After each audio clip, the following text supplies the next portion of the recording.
Social media marketing revolution. Introduction. A lot of marketers have all sorts of wrong ideas about social media marketing. Some think that you only need to post viral content to get tons of traffic overnight. They actually believe that if you are able to pump that much traffic to your target website, a large chunk of those people will buy whatever it is that you are selling. Maybe you're selling services, maybe you're selling an event, or maybe you are selling products from an online store.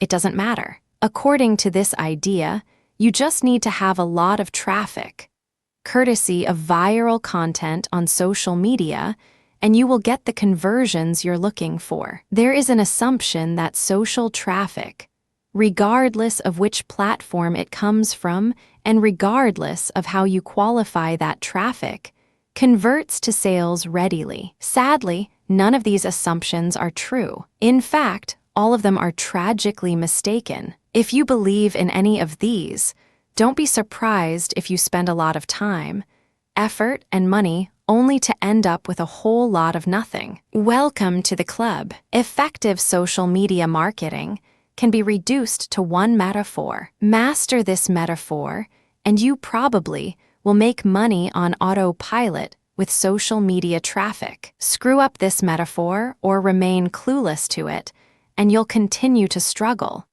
You'll continue to believe that social media traffic can easily be generated through viral content. You might keep running after that unicorn, only to get tired and frustrated. It doesn't have to be this way. You just have to have the right metaphor or the right conceptual model to make social media marketing work for you. Best of all, you can make it work on autopilot. You probably have heard of all sorts of set it and forget it systems. You probably bought at least one of these products. Well, they're definitely on the right track as far as their label. Social media marketing can be automated. It can be mastered to the point where it can produce income after you've set it. But getting there is another matter entirely. And that's the price people have to pay. And unfortunately, most people are not willing to pay that. They're excited about shortcuts, but they're not willing to take the stairs to get to the top. At the back of their minds,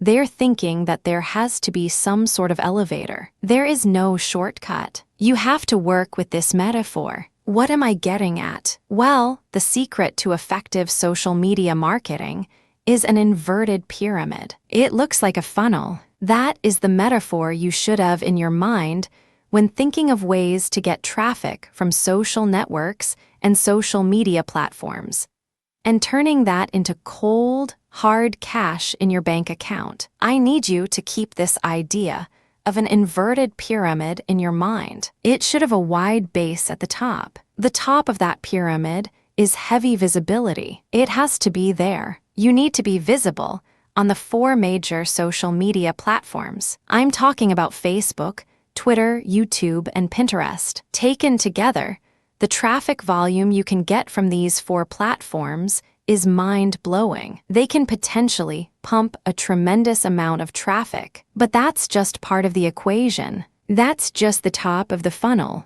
Potentially, you can push a lot of traffic from the top. That's how wide the top of the funnel is. This training will focus on these 4 platforms, but you can pretty much use the tips that I'm going to share with you and modify them to market on other platforms, since many of these principles easily apply. You might need to modify them a little bit. For example, if you are thinking of marketing on Instagram, a lot of the things that I will teach you about Facebook, Twitter, YouTube, and Pinterest can be tweaked to work well on the Instagram platform. Now that you have a clear idea of the heavy visibility that you can achieve with social media, keep in mind that visibility does not mean traffic or clicks to your site. This is a myth. The visibility that I'm talking about means visibility on those platforms. When people share your content within those platforms, you can enjoy a tremendous reach within such platforms. But this does not automatically mean that when you share content on Facebook, People who see your link on the materials shared by their friends would automatically click them. Get the idea out of your head that raw visibility, or as Facebook terms it, reach, automatically translates to traffic. It doesn't work that way. Instead, you need to start with heavy content visibility on each platform. People must see your stuff there. You must achieve a wide enough reach. People may not necessarily click on through to your site, but that's secondary. At this point, you just want your brand to be visible. You just want people to become familiar with your brand. So what's the big deal about visibility anyway? You may be thinking, since visibility doesn't mean actual visitors to your website, what good is it? Think about it this way. When was the last time you saw an ad for the first time and automatically clicked it? If you're like most other people, you probably would want to see the ad show up a few times for you to become familiar with it. You might glance at it from time to time, you might read the description from time to time.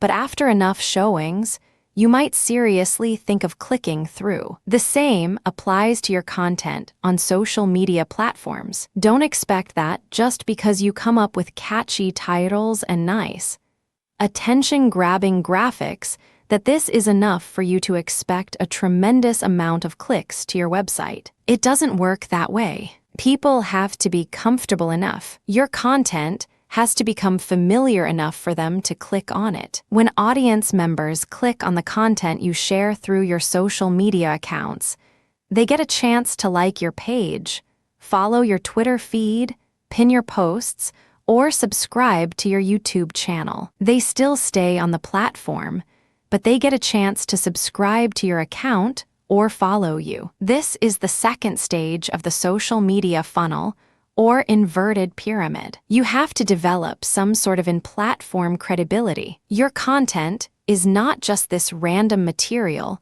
that came out of nowhere. Even if people don't click on it, they see enough similarity in terms of branding, graphics, as well as other content cues, so that your brand stands apart from everybody else's. Again, they may not necessarily be motivated to click, but with enough repetition through social media channels targeting certain topic categories and hashtags, your brand doesn't remain an unknown quantity. Once you have people checking your content out through your social media accounts, you can then send them call to action content, CTA. This content recruits people to your mailing list. This social content that you're sharing offers some sort of incentive. Maybe you're giving away a free booklet. Maybe you're giving away software.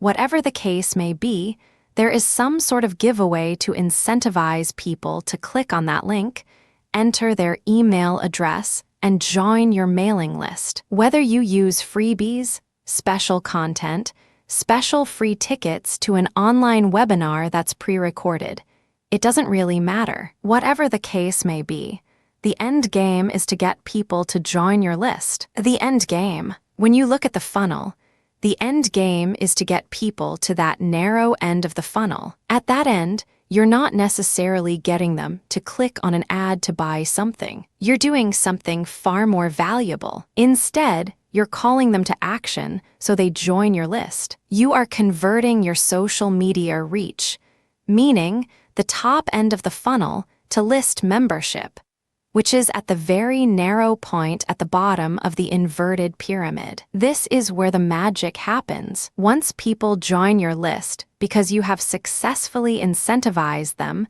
to enter their email on your squeeze page, you get a tremendous opportunity to build a long-term sales relationship. That's really the best way to describe it, because when people give you their email addresses, what they are really telling you is that they trust you enough to want to have a business relationship with you. This means you should not abuse that relationship. You should not send them garbage. You should not send them spam. And by spam, I'm talking about material that is not related to the topic of your list. Stay on message, because if you are able to do this, you would have a tremendous opportunity to shape the conversation and continue to sell and convert your list.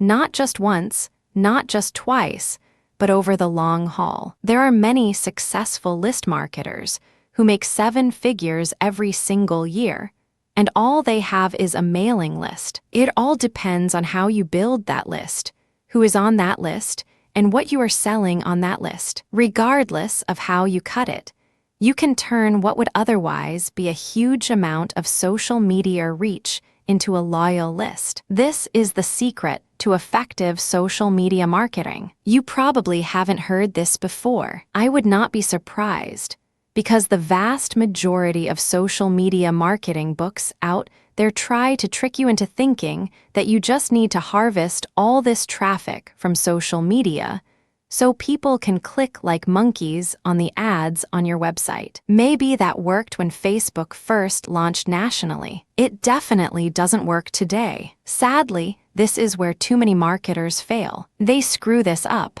Now that you know the secret, here's some bad news. This is precisely the point where too many marketers screw up. When they are sending social media content, they promote their squeeze page directly. Although the squeeze page gives away freebies and incentivizes people to sign up, this is too much too soon. And not surprisingly, a lot of these marketers burn through a lot of exposure just to get people to their list. Worse yet, when these people join their mailing list, they're completely unprepared. They don't know what to expect.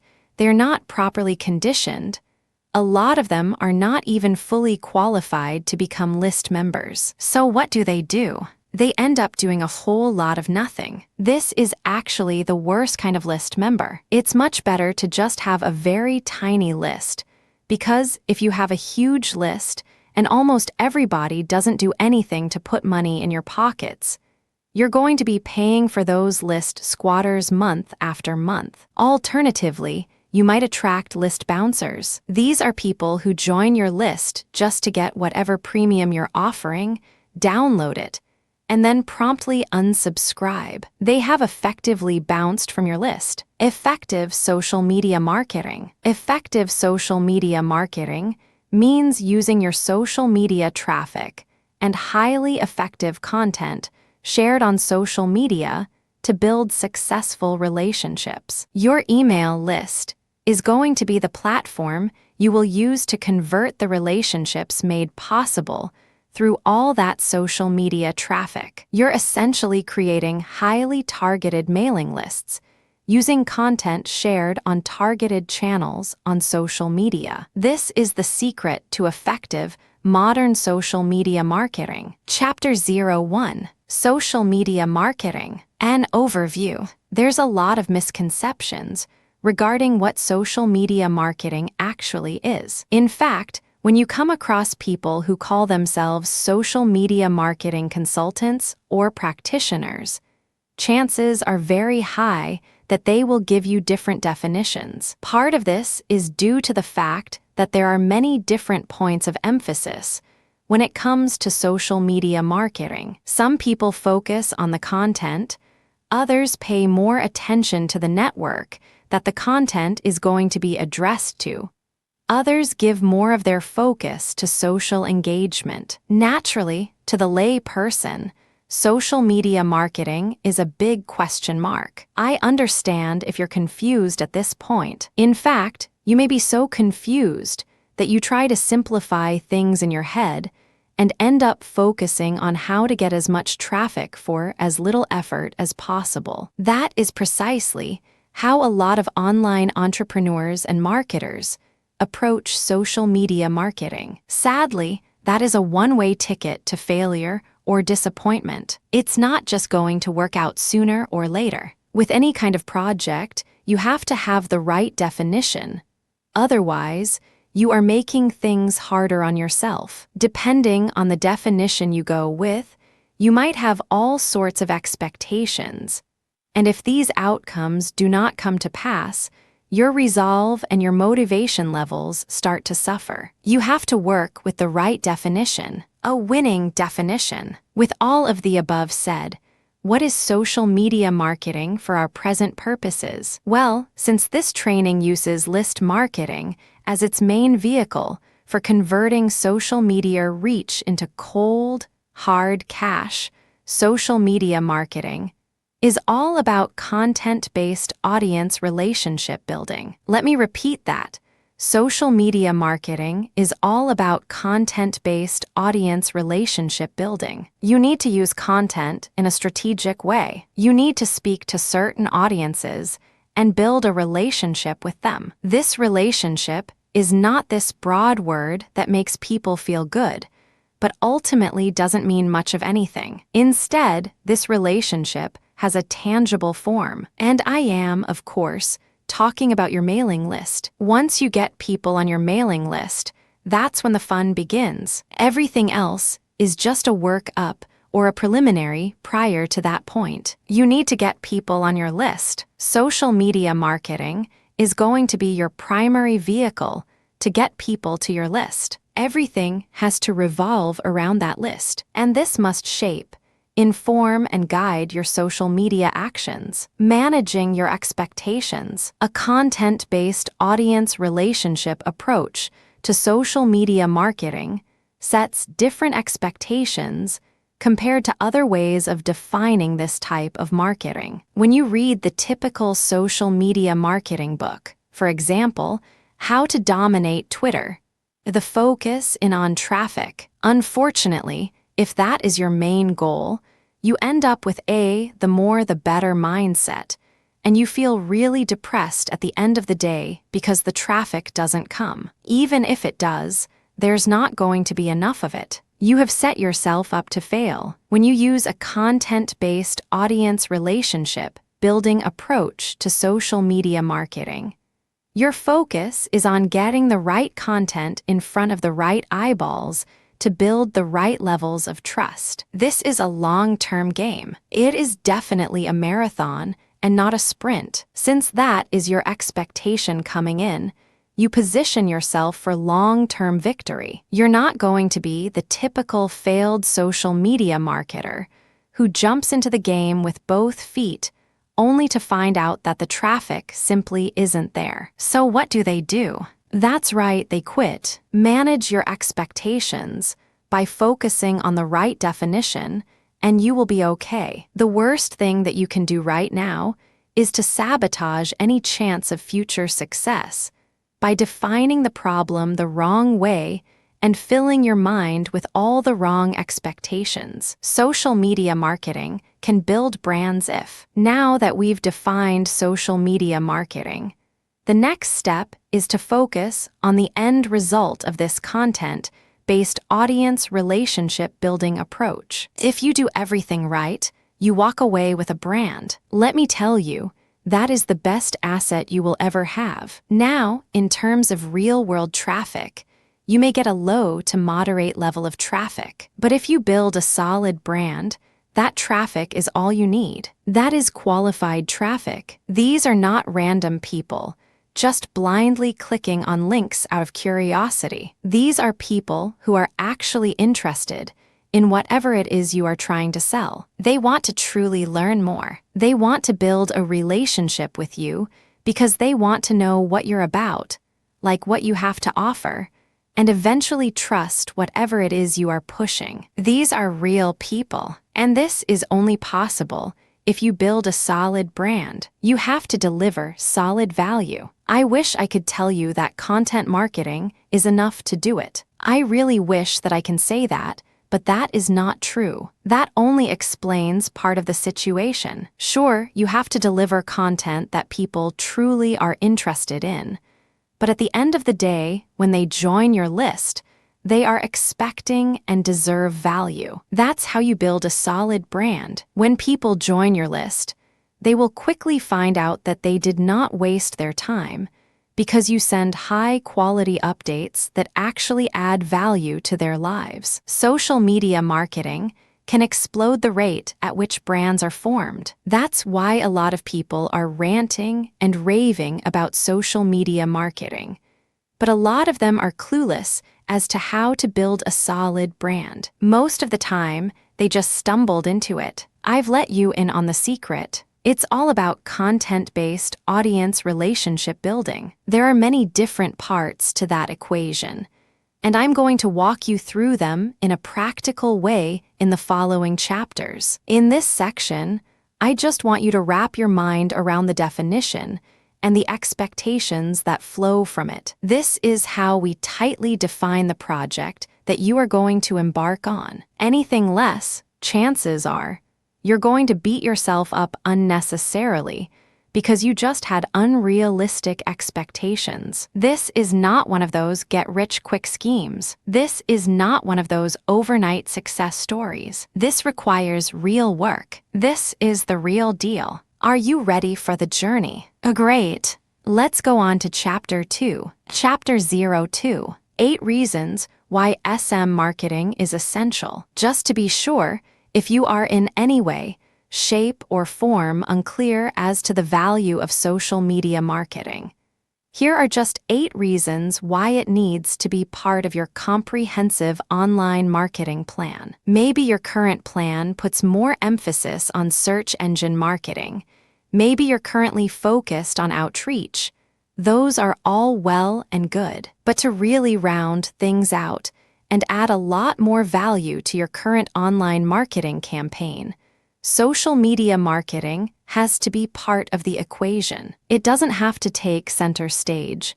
It doesn't have to be your overarching priority, but it has to be part of the total mix. Here are just 8 of the thousands of reasons why your company, regardless of its size, needs to do social media marketing. Reason #1.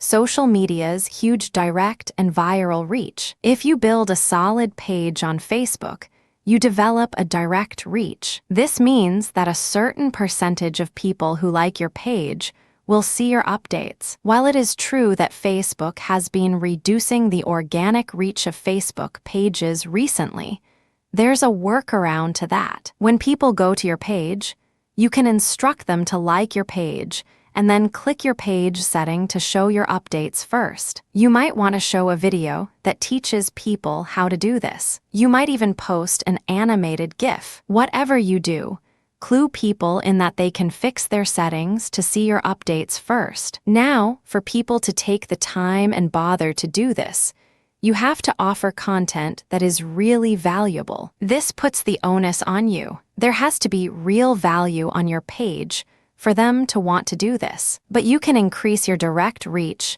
by instructing people. On top of that, when people like your content, they can share it on their wall. Since people on Facebook have friends and their friends have friends, this can easily have an exponential effect. In fact, even if your page only has 100 likes, but these are real people with real friends, don't be surprised if one of your posts gets really viral and spreads all over the place. Social media enables you to have a large direct reach. It also provides you with a tremendous opportunity to enjoy an exponential content coverage. Reason #2. Social media is habitual. While different demographics have shown softening or weakening of social media usage on a daily, weekly, or monthly basis, this still doesn't take away from the fact that a lot of people habitually use social media. In fact, a lot of people do when they wake up.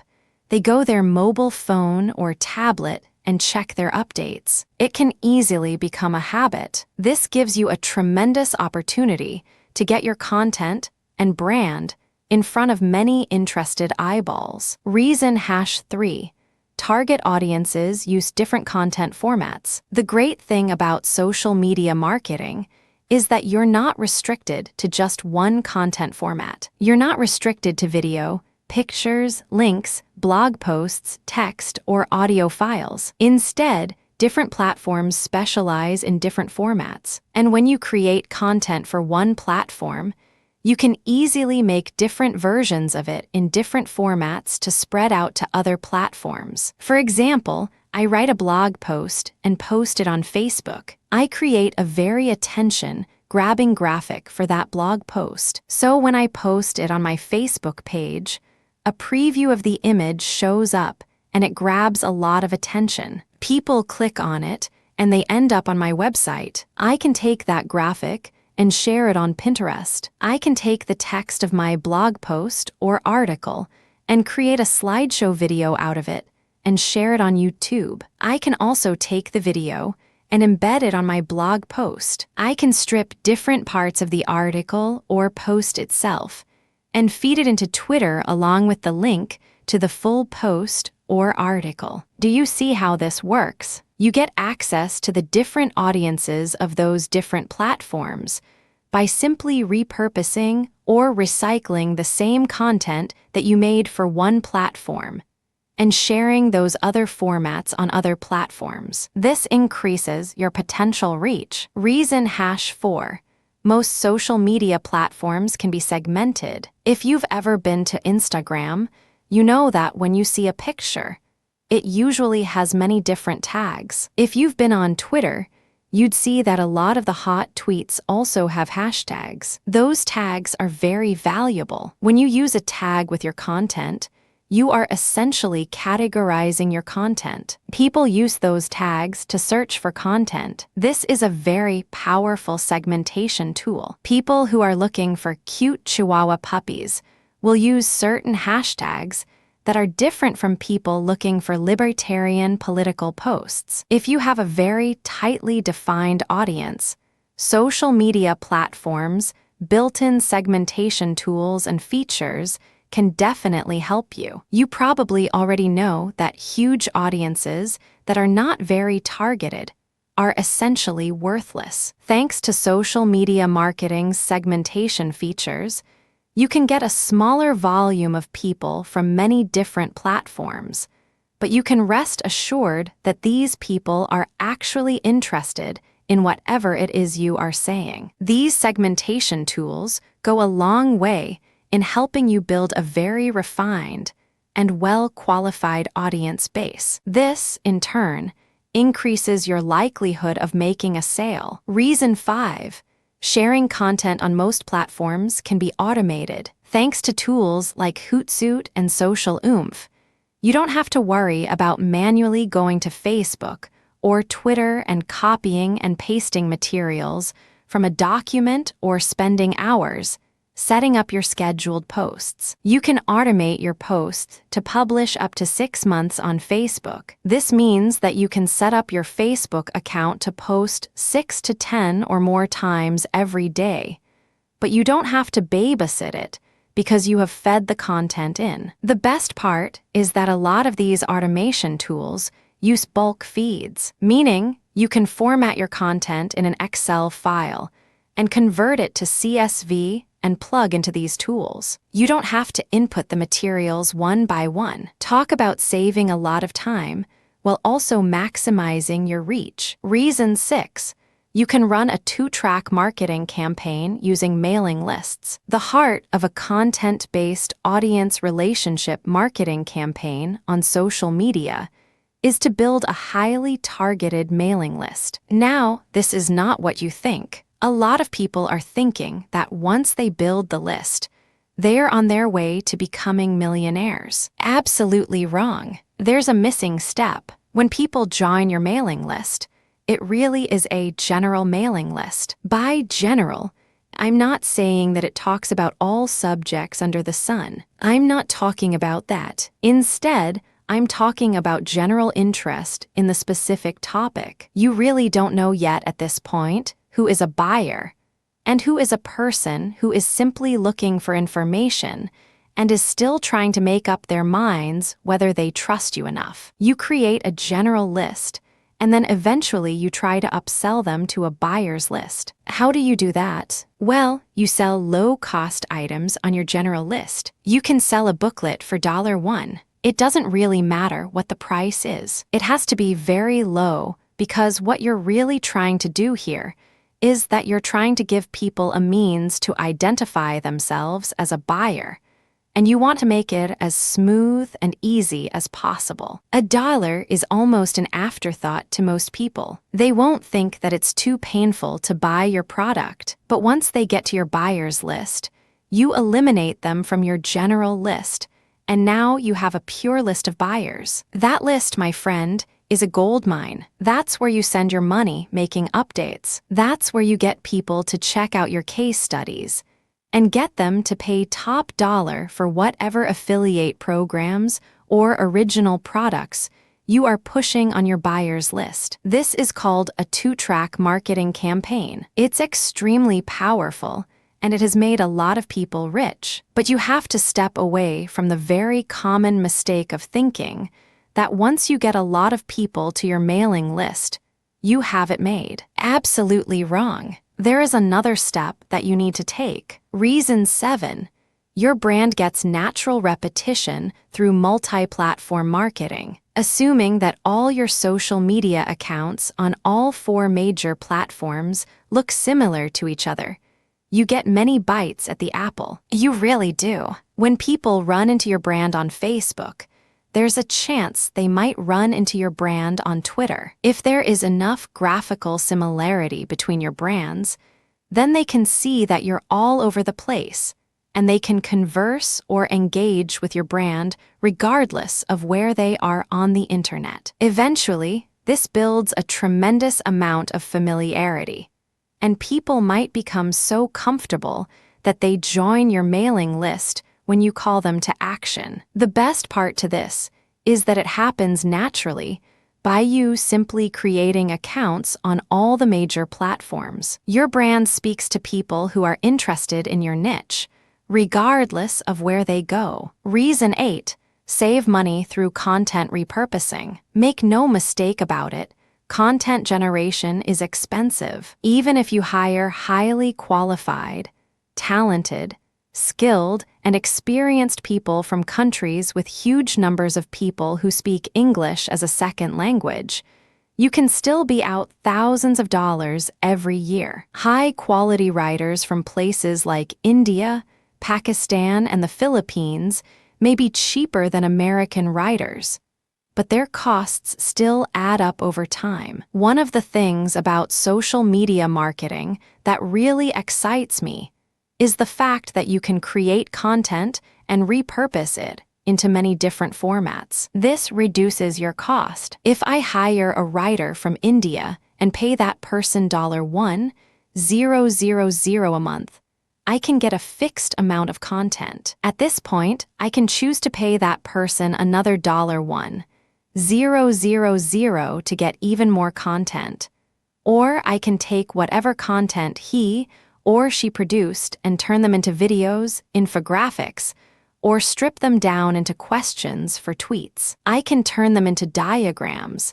I can take the voiceover of the video that I produced and turn it into a sound file. I can even make a slideshow of these materials. Once I have all these repurposed content, then I can share them on format-specific platforms. For example, I can share the slideshows on SlideShare. I can post the infographics on Pinterest. I can post the product shots or general product pictures on Instagram. I can post the questions on Twitter. I can also post the videos on YouTube. Best of all, I can post all the formats on Facebook. Do you see how this works? When you do this, you buy content once, repurpose it, and share it so you get a higher chance of getting traffic or visibility with that repurposed content. You're not creating content constantly. In fact, the name of the game is to produce as little content as possible, but market these high-quality pieces widely. This is how you maximize their value. The old idea of constantly publishing content just to get a few eyeballs here and there is dead. Seriously, that's a one-way ticket to the poorhouse. Your better approach would be to make that content work for you by converting it into many different formats. You then share these different formats on platforms that specialize in those formats. I hope the 8 reasons above are clear and that you are pumped up to do social media marketing right. In Chapter 3, we're going to talk about picking a social media marketing campaign that is most likely to produce results for your type of online business. See you there. Chapter 03. Manage SM marketing campaign depending on your online business. I know this chapter is going to throw a lot of people off, but people need to understand this. One of the major reasons why a lot of otherwise intelligent and experienced social media marketers fail to get the results that they are looking for is the fact that they are using the wrong approach. Their approach to social media marketing and the websites they're promoting is a one-size-fits-all approach. Now, you don't need me to explain to you why that is a bad idea. It doesn't work in most areas of your life, and it definitely doesn't work when it comes to social media marketing. You can't look at this project with the mindset that as long as you pull traffic from social media platforms, then you can use the exact same method and the exact same communication tactics, regardless of the online entity or business you are promoting. Since we're using content to develop relationships on social media platforms, this one-size-fits-all approach is even more fatal. I mean, it's a bad enough idea as it is, but if you were to use a content-based campaign, it gets even worse. The reality is that different business types require different content and publishing strategies. You have to customize, modify, and tweak your particular content and publishing strategies on social media to fit the type of website you are trying to promote. Now, there are a huge number of website variations out there. In fact, there are too many. I would venture to say that the only limit, really, is your imagination. But if you were to categorize these different website types into 4 rough forms, they would more or less fall into the following: publishing, e-commerce or drop shipping, email lists, and traffic sales. Again, there are many variations of these, but if you were to look at the different types of businesses out there, you can pretty much reduce them to these 4 types. When you study these closely, they have different needs. They have different features that must be addressed. Otherwise, you're not going to get the results you're looking for. Unfortunately, a lot of social media marketers would try to promote a blog the exact same way they would try to promote a drop shipping or e-commerce website. Similarly, somebody who is essentially just trying to sell their social media traffic is trying to do content marketing like somebody with a blog. It doesn't work. It doesn't make any sense. The bottom line is obvious. Different strategies require different content types. You must start with the type of online entity you are promoting. Are you promoting a blog? Do you have a website that uses a lot of articles? Do people contribute content? Well, you have a publishing website. Do you have a drop shipping online store? Maybe you built it with Shopify and you use Oberlo to get products from AliExpress. When people buy stuff from your storefront, your software orders the materials from AliExpress and you keep the difference. Maybe you sell from your own inventory.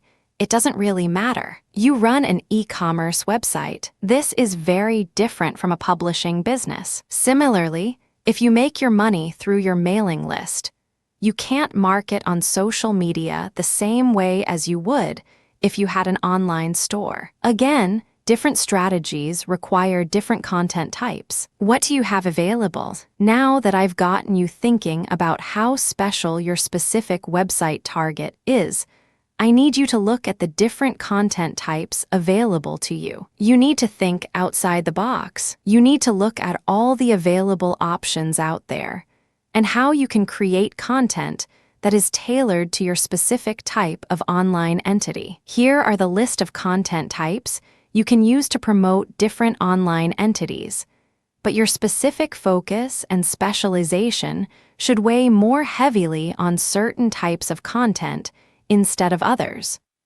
Audio clips, slideshows, infographics, diagrams, blog, links, videos. The bottom line, don't just think links. It really freaks me out. In fact, it really saddens me when I see a lot of otherwise capable social media marketers focus almost entirely on spreading their links. They think that is the end game. Well, yes, links are important. I can see where they are coming from because when people click on a link, That's instant traffic. But you have to understand that depending on the type of target site you are promoting, you would build a tighter brand if you share different types of content. In many situations, you probably would be better off sharing more audio or infographics and diagrams than if you were sharing naked links, because people are bombarded with links every single day. You have to pay your dues. You have to become familiar enough to your target audience members, using these different content types for them to eventually trust you enough to click on your link. Unfortunately,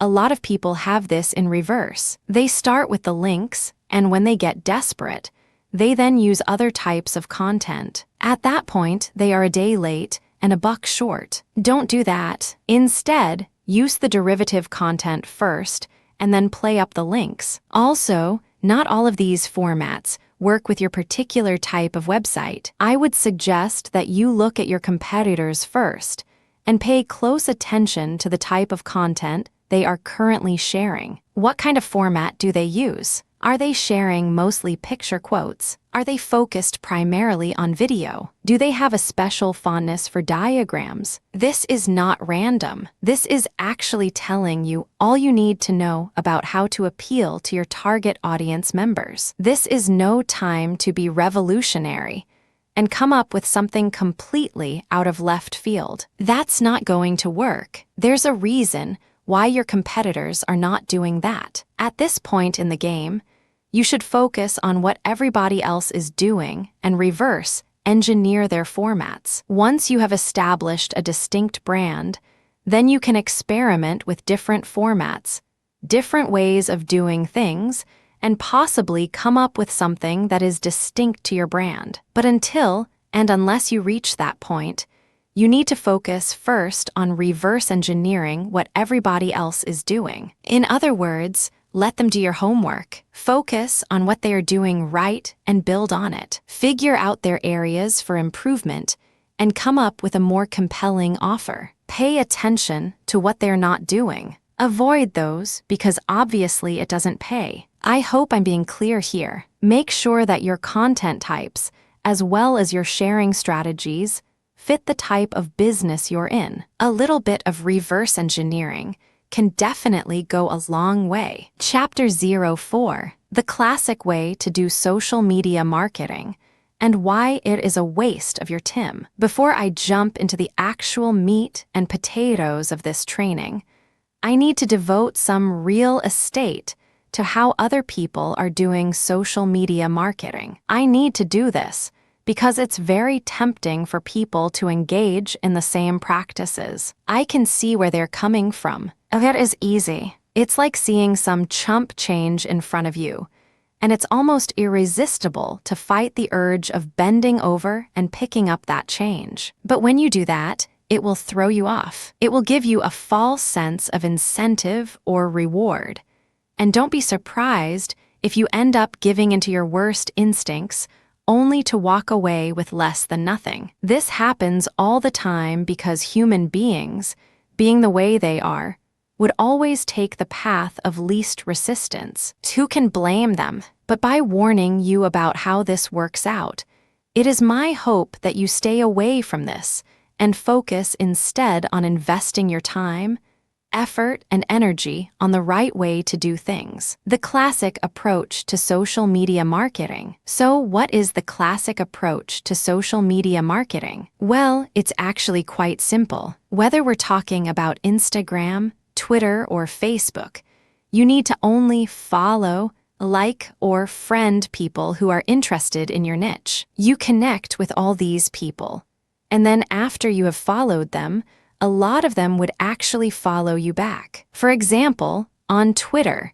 for every 100 follows, don't be surprised if maybe 20 to 30 people follow you back. Now, this is where it gets really bad. Classic social media marketers would then spam their followers. They would just send all sorts of unrelated garbage, and then they would unfollow. Do you see the pattern? Follow, get followed, spam, unfollow. And I wish I could tell you that they do this sporadically.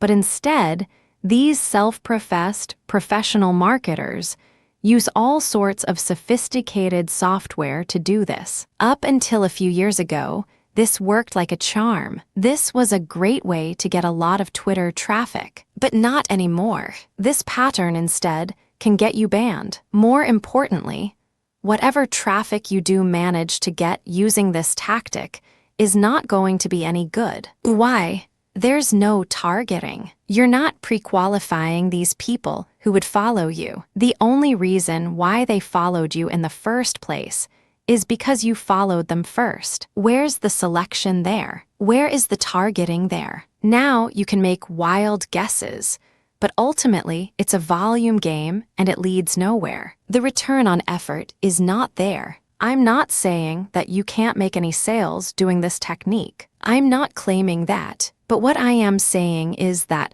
whatever rewards you get are not offset by the wasted time, effort, and energy, as well as opportunity costs involved. You're better off using a quality-based approach. Audiences are looking for quality. The bottom line to social media marketing revolution is to use quality content. Your content will speak for you. Your content will do the pre-sales job regarding your brand. In other words, your content is your representative. It speaks to the values you want your brand to be associated with. The sad reality, even if the follow, get followed, spam, and unfollow technique still works for some people, the rules have changed. Social media platforms will reward or punish you based on engagement. If you want an extreme example of this, just look at Facebook. Facebook used to be a traffic goldmine. It's not anymore. You need a really high level of engagement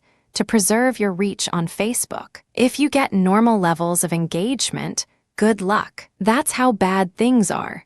And that's why I need to take this time to spell out why this classic social media marketing no longer works. Other failed methods, I would be remiss in my duty to educate you on failed social media marketing strategies if I don't also mention other failed techniques. First, hashtag hunting no longer works. This technique involves marketers finding hashtags that are trending. They basically would publish niche-specific content, but use unrelated or irrelevant hashtags and pair them with their content. They do this because they want to hitch a ride on the upward trend of those hashtags. They know people are searching for those hashtags. They know that these hashtag trends are hot, so they want to poach as many eyeballs as possible. Unfortunately, the traffic that you get is not going to be any good. People are looking for specific types of information,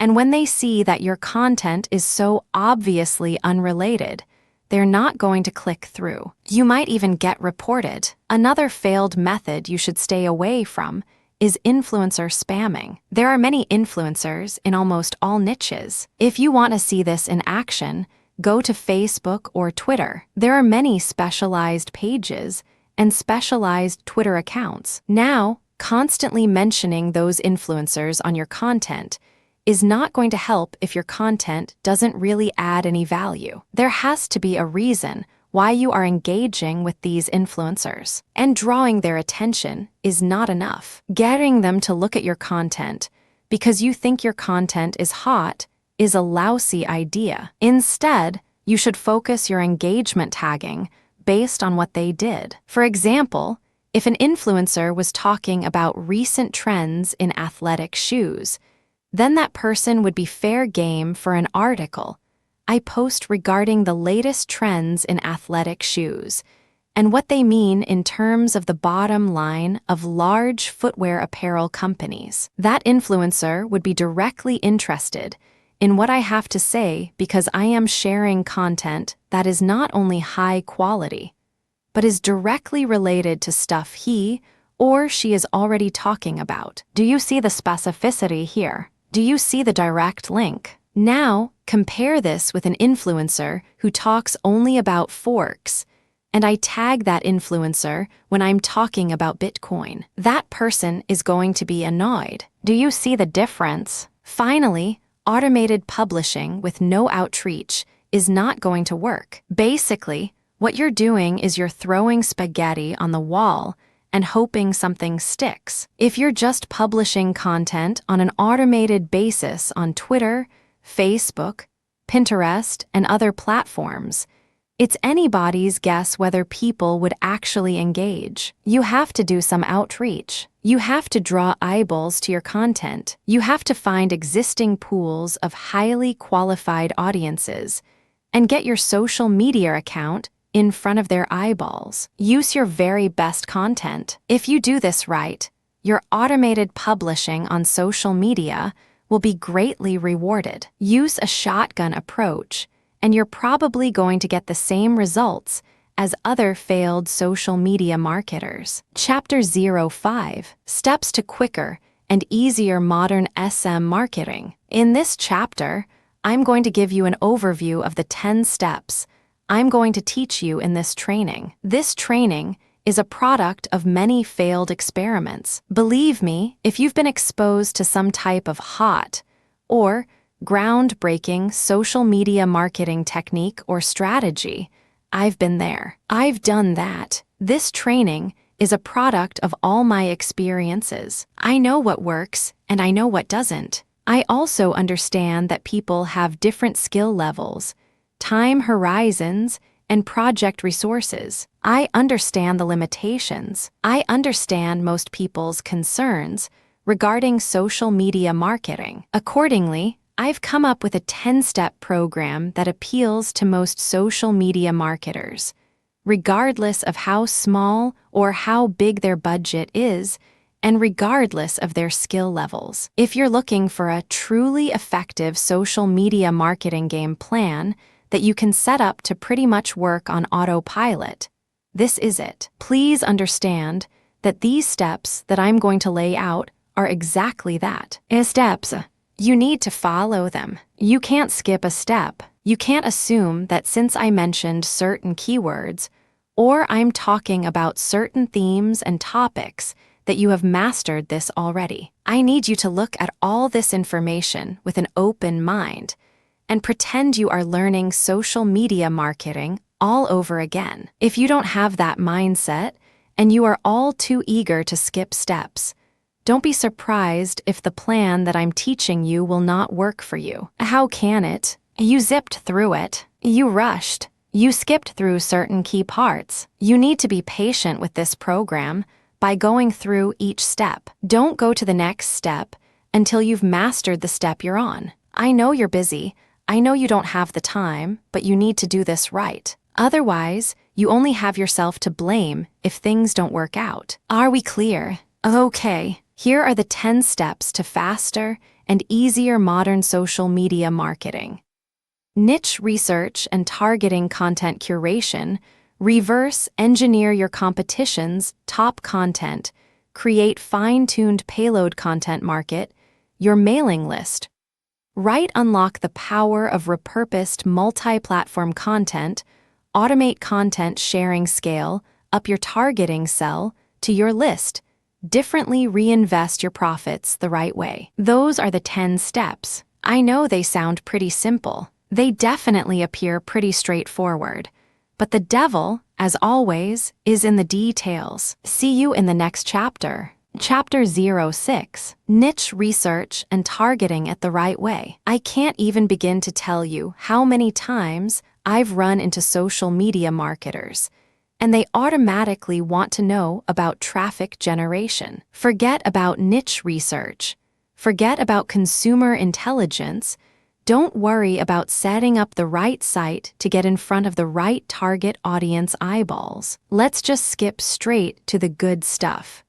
That's the kind of mindset that I run into all the time, and that's why a lot of people struggle in this game. You have to understand that until and unless you find yourself barking up the right tree, you're just going to be chasing your tail. I know I'm using a lot of dog analogies, but these are the most appropriate. Most people are simply just chasing their tails and wasting a whole lot of time doing stuff that doesn't really add to their bottom line. A lot of these, and I would guess all of them, can be quickly dispensed with if people only did niche targeting ahead of time. In other words, know your audience. Since you have a clear profile of who your target audience is, the next step is to go to these different social media platforms and find them there. Believe it or not, whatever it is you are promoting, regardless of how esoteric, obscure, or weird it may be, there are already people on social media platforms talking about or showing interest in whatever you are promoting. I know, it sounds crazy, it sounds weird, but it's absolutely true. Your job as a marketer is to find those audiences on these social media platforms. The way to do this, of course, is to identify your business target audience. Sadly, most marketers don't even bother with this. Instead, they just look at social media marketing as a simple task of finding traffic. That's it. That's the name of the game. That's all there is to it. If you want to be successful, you need to be clear about who your target audience is. And believe me, this is not always easy. You're going to run into the temptation of making educated guesses about who your target audience members are. Most of the time, that doesn't work. Thankfully, there is an easier way. The more you take random shots in the dark, making all sorts of wild guesses,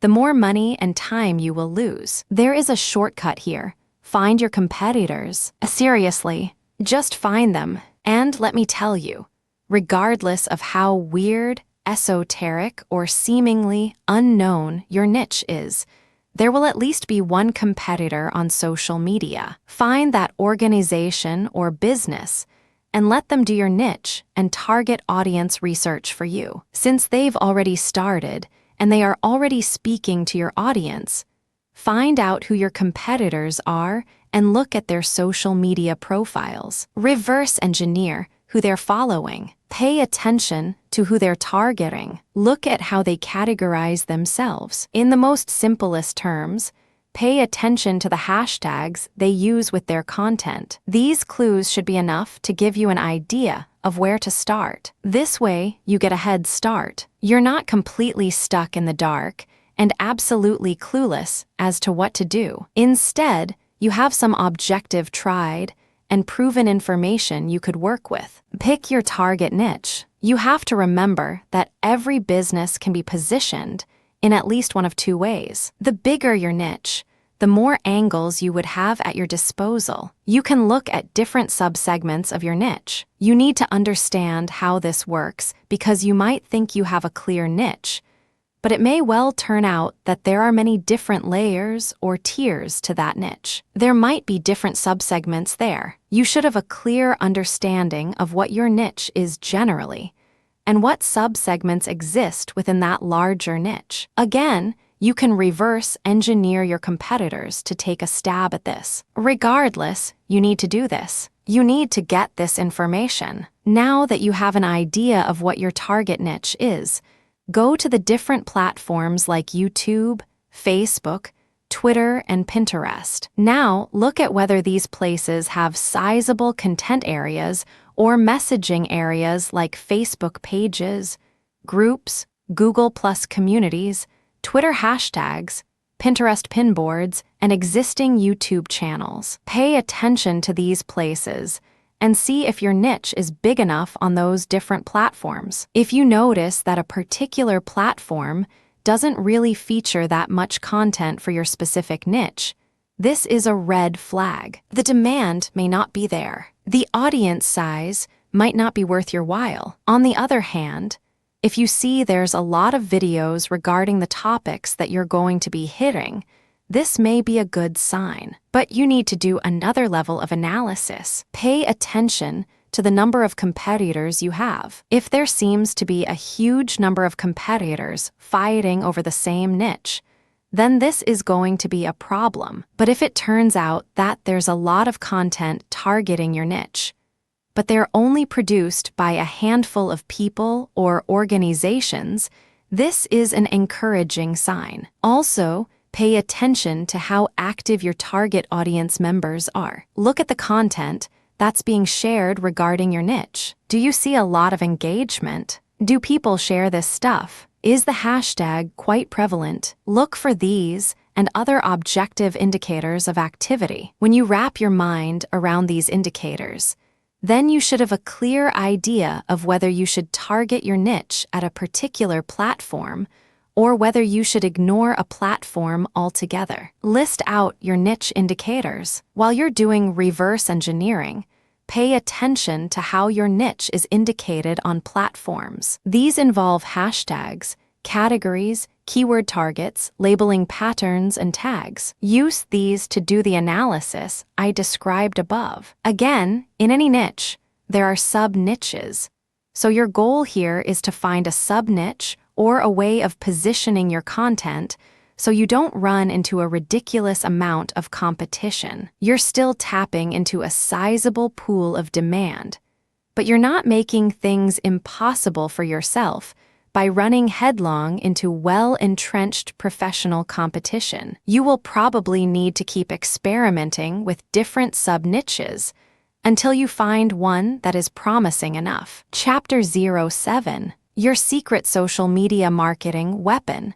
Content curation. Now that you have picked the specific sub-niche that you're going to be targeting, as well as finished doing advanced research on where your sub-niche or niche segment audiences are located on social media platforms, the next step is to find content. I've got some good news and some bad news. The good news is that you stand to save a lot of money. The bad news is that you need to put in a lot more time and pay attention to details. There are no two ways about it. You cannot drop the ball when it comes to the quality of the content that you are going to be sharing on your social media accounts. Each and every piece of content you share must build your brand. This is non-negotiable. You can't just pick random pieces of content that somehow, some way, has something to do with your niche. That's not going to help you get the right eyeballs. That's not going to help you establish the kind of credibility and authority you need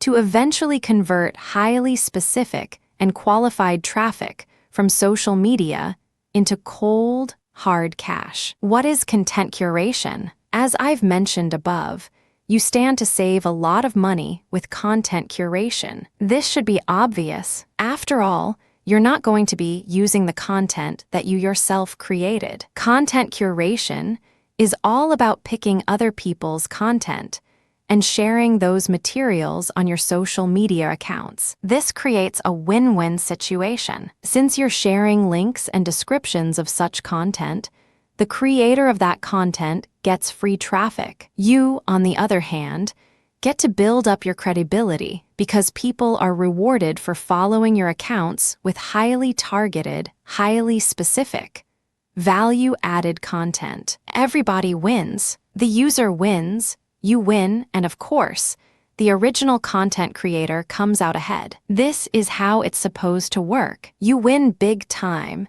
because you save a tremendous amount of money not having to create a huge amount of original content. If you've ever tried to write your own stuff or outsourced content creation, whether in the US or to other parts of the world, it can get quite expensive very quickly. Content curation enables you to build credibility with your audience in a very inexpensive way. You use other people's content, you get to entertain them, build credibility, and gain their trust. The downside here is the time. Sure, you're not spending greenbacks, but you're definitely going to be spending time. As I've mentioned above, you cannot be indiscriminate when you are trying to do content curation. Whatever goodwill you have built up for your brand will go up in smoke if people catch on to the fact that you are just randomly curating and spreading low-quality content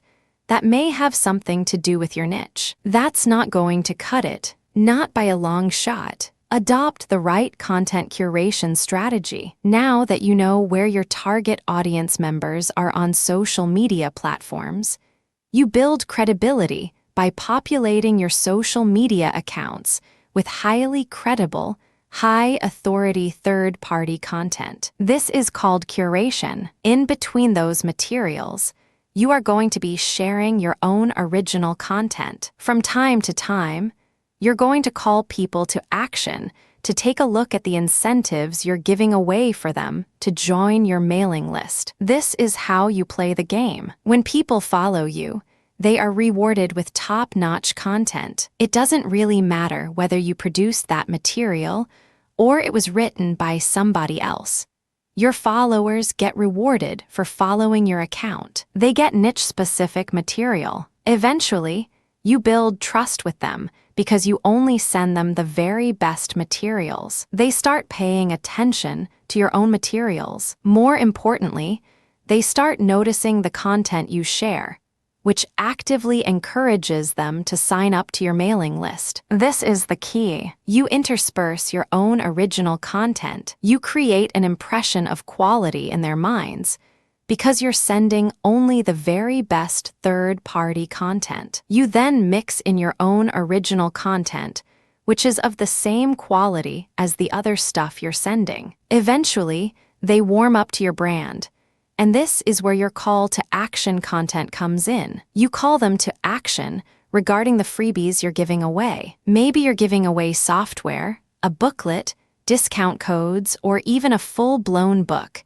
It doesn't matter. You are ethically bribing them to enter their email addresses so they can download the incentive. That's how you build up your mailing list. On top of all of this, when people join your mailing list, you call them to action to share the emails that you're sending them. Maybe you should ask them to forward that email to their friends. Maybe you would want them to copy and paste the material and post it on their Facebook wall. The best part to content curation is that it's very easy to automate. Seriously, this is one way of content promotion that is very automation-friendly. You only need to get the URLs of the third-party content that you're curating and plug them into an Excel sheet. You then convert the file into a CSV file, which is then imported by social media scheduling tools like Hootsuite and Social Oomph. You don't have to manually enter everything. You don't have to schedule everything by hand. You can do all of this through software. Isn't that awesome? You get to build credibility, while at the same time minimizing work. Now, with that said, you need to pay special attention to content quality. High attention to detail is the key. You have to resist the temptation of running basic keyword searches on Google or on social media platforms and grabbing anything that is somewhat related to your niche. That is a one-way ticket to brand destruction. You worked hard to build your social media brand.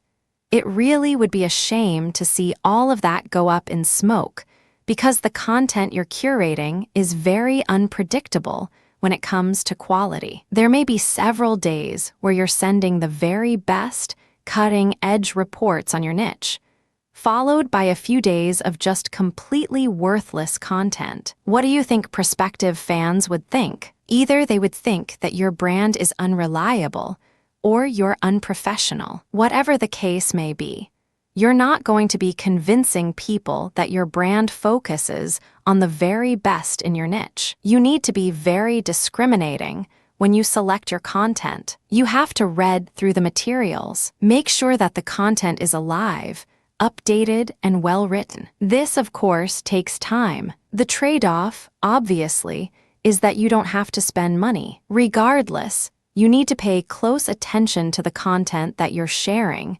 because it represents your brand. The quality it contains either makes your brand look good or erodes your brand. It's your choice. Chapter 08. Reverse engineer your competitors' top content. In the previous chapter, I mentioned that you're going to have to mix in your original content. Now, the question that's probably at the top of your mind is, how do I know which content to produce?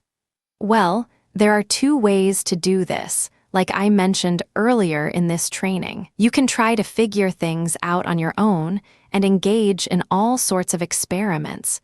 Or you can just simply allow your competitors to do your homework for you. I hope you can see which path is the easiest. It should be obvious. If you are sending the very best content on your niche, your original content must be at the same level or better. Otherwise, your followers are not going to take the bait. They're not going to trust your brand. They appreciate the fact that you're collecting all this information, and they're probably going to stick around and follow your social media accounts.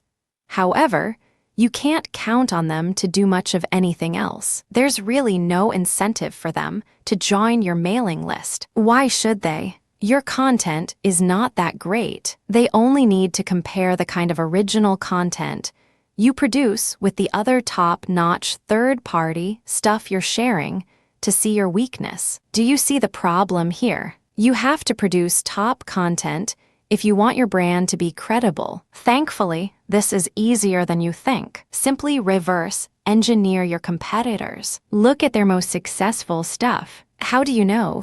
Look at the social media indicators of their content. How many likes does their top content get? How many shares? Is there any other indicator that shows that this content actually has traction? Maybe you should pay attention to the number of comments for that content. Maybe you would want to run a backlink checker on a piece of content and see how many other blogs or websites link to that piece of content. This is how you measure the overall success of any single piece of content, so you can use it as a template, if you will, for your own content. I'm not saying you should rip it off. Instead, I'm encouraging you to use it as a starting point and come up with something so much better. Focus on what works when you look at your competitors' most social pieces of content. You are basing your own original content on themes and topics that actually work. They have traction with your target audience members. You're not wasting money or time taking wild guesses. This is one of the most common mistakes social media marketers make. They think that they have the best ideas regarding hot content in their niche, so they come up with all sorts of content that they think is just plain awesome, only to fall flat on their faces. I'm telling you, for every 100 pieces of those types of original content, maybe 10 would gain any sort of respectable traction in your niche. It's too expensive, and it burns too much time. Thankfully, there is a better way. You just need to reverse engineer your competitors' most successful content. Use that as a starting point. You can adjust them, you can modify them, you can come up with your own variations,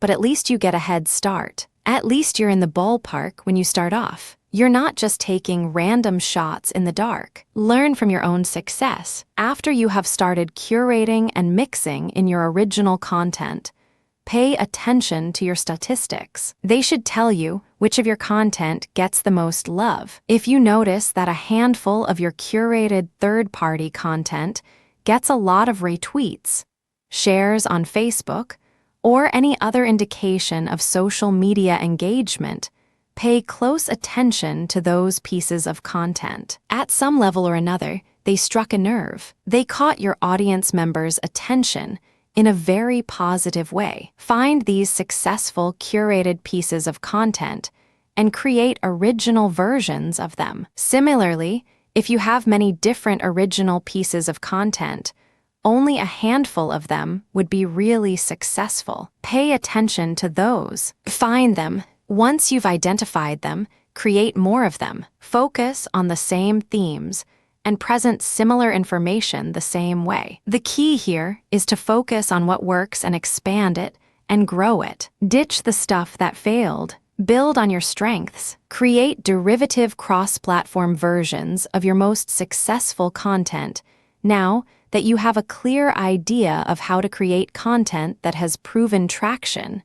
Don't just keep reverse engineering it. While you need to continue doing that, you also have to do something else. Create derivative or cross-platform versions. For example, one particular type of blog post does well on all your social media accounts. Identify its themes, pay attention to its patterns, and come up with another blog post. See if that works. If you achieve the same level of success, you're on to something. This is not a fluke. This is not a one-time thing. You have struck on a theme that your audience members readily enjoy. The next step is to take things to a whole other level. Instead of just cranking out yet another blog post, create videos about that theme. Make specialized diagrams. Produce infographics. Take these materials and share them on social media platforms that specialize in those formats. For example, for blog post URLs,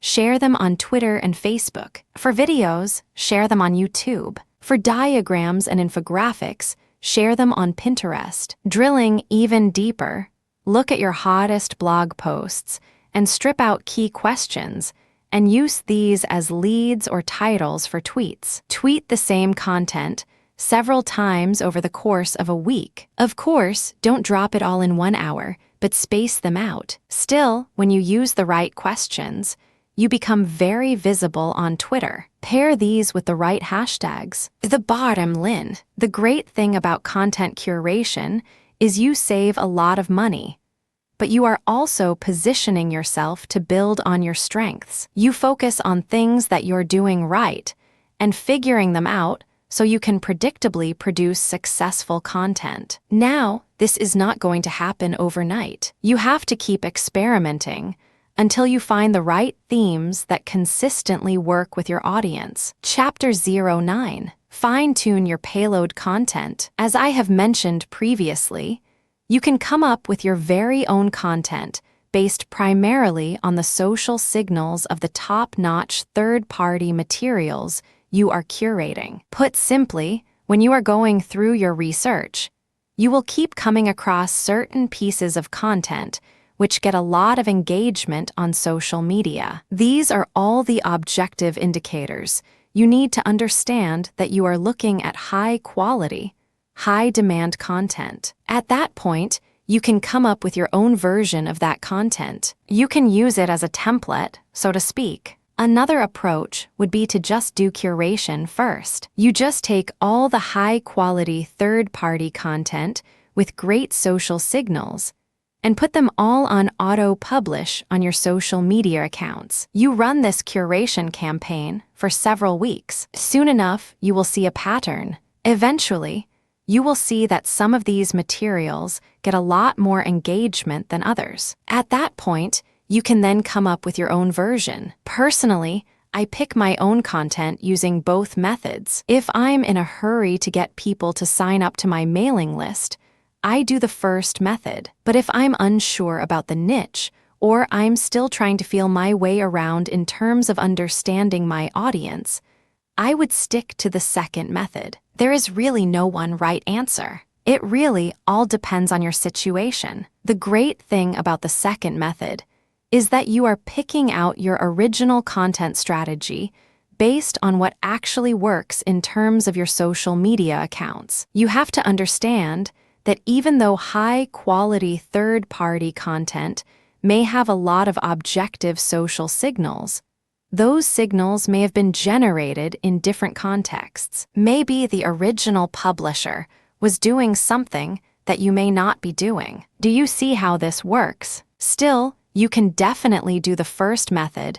if you're in a hurry. But if you have some time to spare, you might want to try the second method. Do curation first, let it run, and then pay attention to your statistics. You should be able to see a pattern. In fact, based on my experience, content that tends to do well often falls within a narrow range of themes. In fact, in some of my campaigns, almost all the content that got a lot of love from the internet was focused on one question. That's how focused your audience's needs may be. You should pay attention to the following.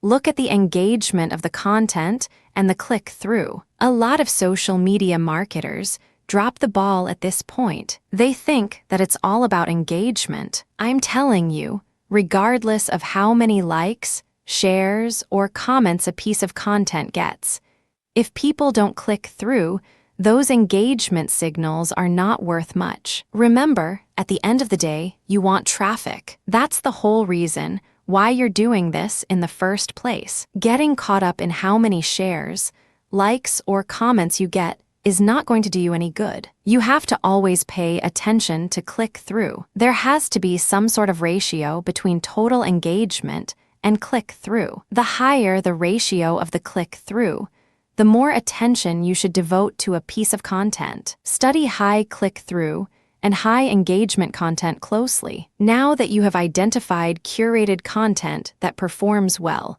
the next step is to analyze them with a fine-toothed comb. Ask yourself, what problems are people interested in when they read this piece of content? How are these pieces of content positioned or presented? Do they use some sort of emotional headline? Do they use subheadings that ask questions? Do they drag the person along? Or do they just lay out the information dead center? Pay attention to cosmetic issues. People do judge a book by its cover, and blog posts and articles are no different. How are these materials formatted? Do they have big pictures? Do they have header pictures? Do they use diagrams? What are they doing exactly? Once you've answered all these questions and you're comfortable with the answers you got, the next step is to create your own content specification sheet. This is going to be your template. Now, make sure that you're not just basing it on one successful piece of content. That third-party content might be a fluke. The company behind it might just have gotten lucky.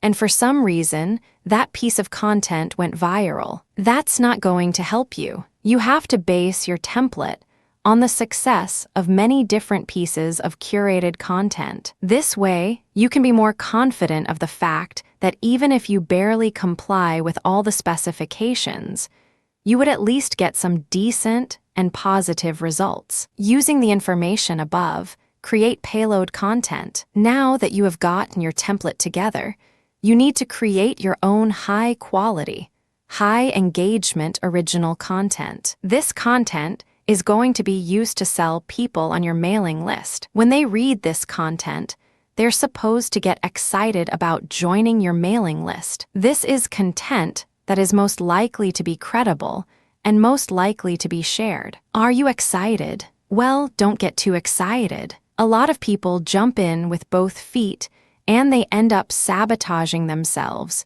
because the payload content they create looks like an advertisement. That's obvious spam. Nobody's going to trust you with that. You're obviously trying to pull tricks and play games. That's not going to work. Instead, the content must be informative. Think of it as an infomercial. You're selling something, that much is obvious.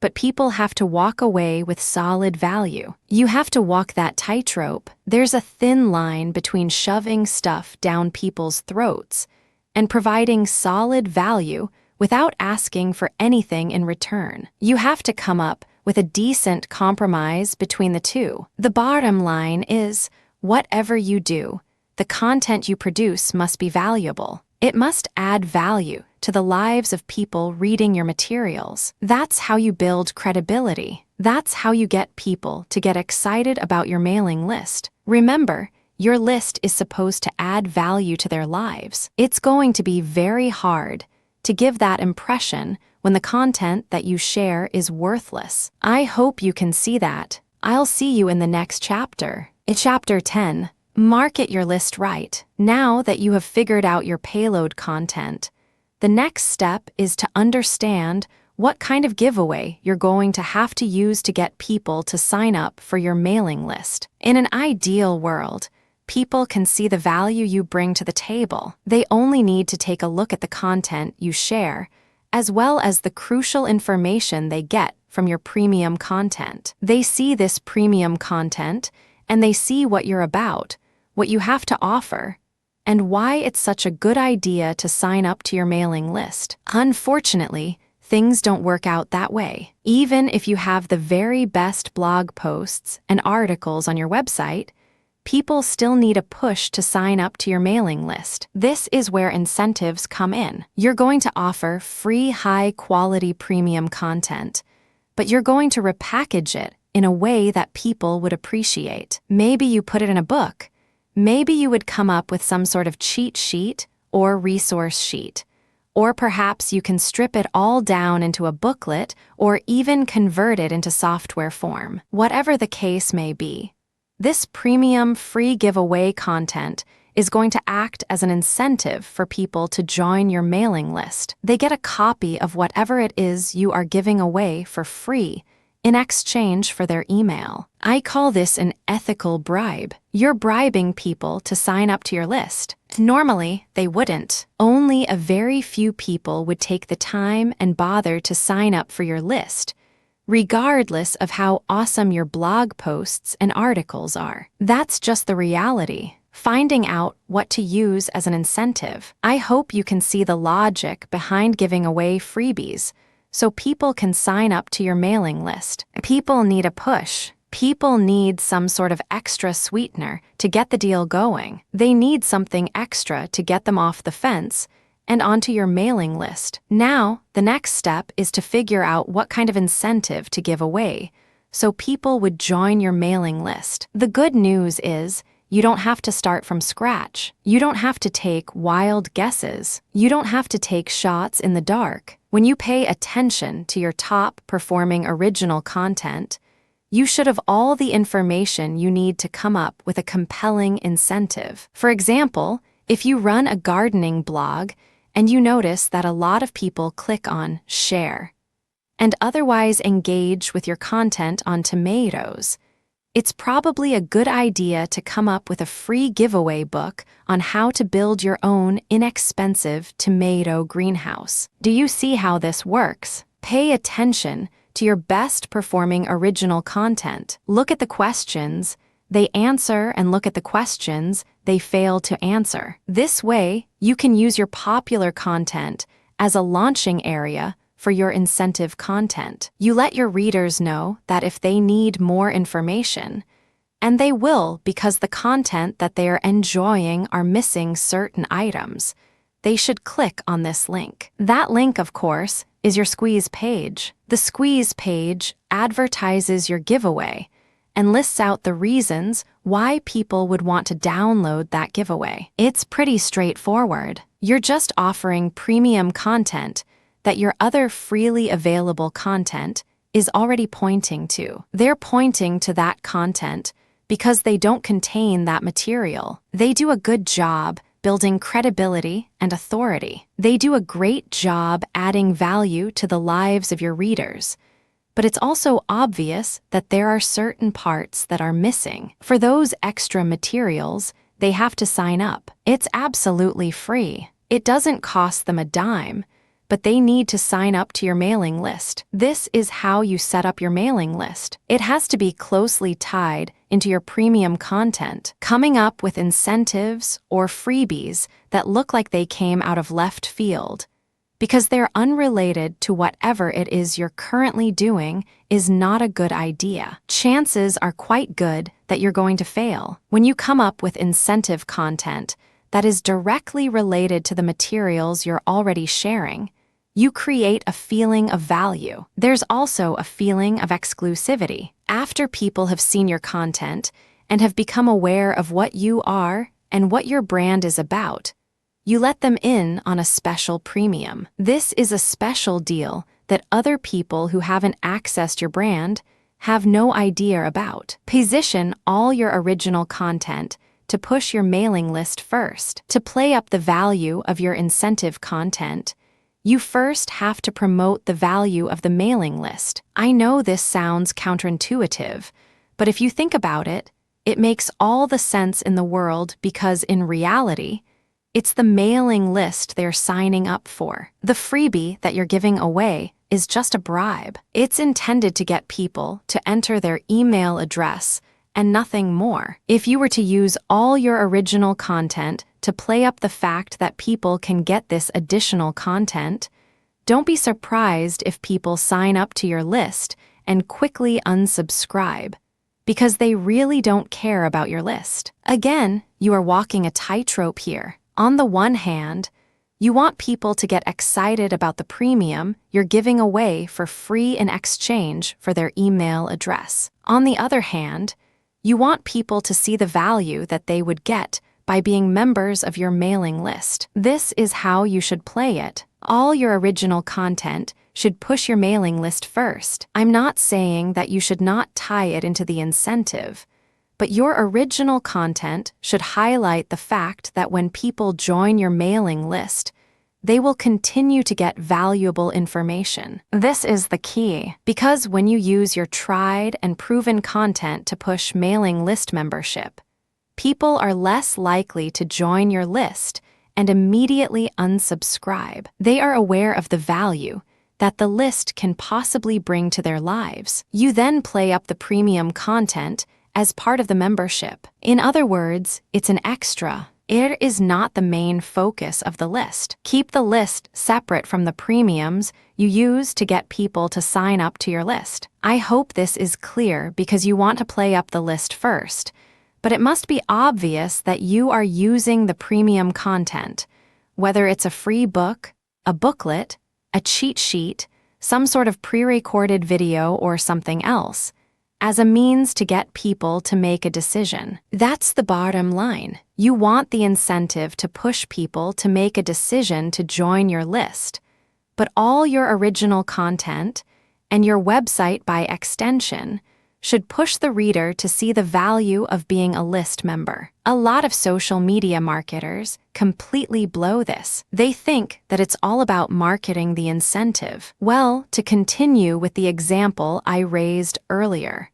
what happens after you get people to sign up to your list in exchange for the greenhouse guide? That's right, nothing. Why? You played up the value of the greenhouse guide to such an extent that people are clueless as to what other value they would get from the mailing list. Indeed, don't be surprised if people start reporting your list as spam after you start sending them updates. They were so focused on getting the free book that the updates from your mailing list completely took them by surprise. This happens all the time because of faulty messaging on your blog or website. You cannot afford to play the game this way. You worked hard to pull all this social media traffic to your site. You spent a tremendous amount of time, effort, and resources to build a solid brand. Unfortunately, you're dropping the ball if you market your mailing list this way. You must sell the list first, but the incentive must be used to push people to make a decision. This is the proper order of priority. Anything else will fail. Set up your squeeze page for maximum social appeal. As I mentioned earlier, you should use your content to push your mailing list. You should use your content to upsell your squeeze page. But this doesn't mean that you can get away with badly designed squeeze pages. That's not going to cut it. Your squeeze page must be well designed. After all, this page is a specialized recruitment page. When people get on this page, you have to make the case as to why they should join your list, and not just for the incentive. While the incentive takes a big chunk of the real estate of a squeeze page, you should be clear about the fact that people are signing up to your list. With that said, you have to make your case. Why should people bother with your updates? Why should people stay on your mailing list? What kind of value would they get? Remember, people are always asking,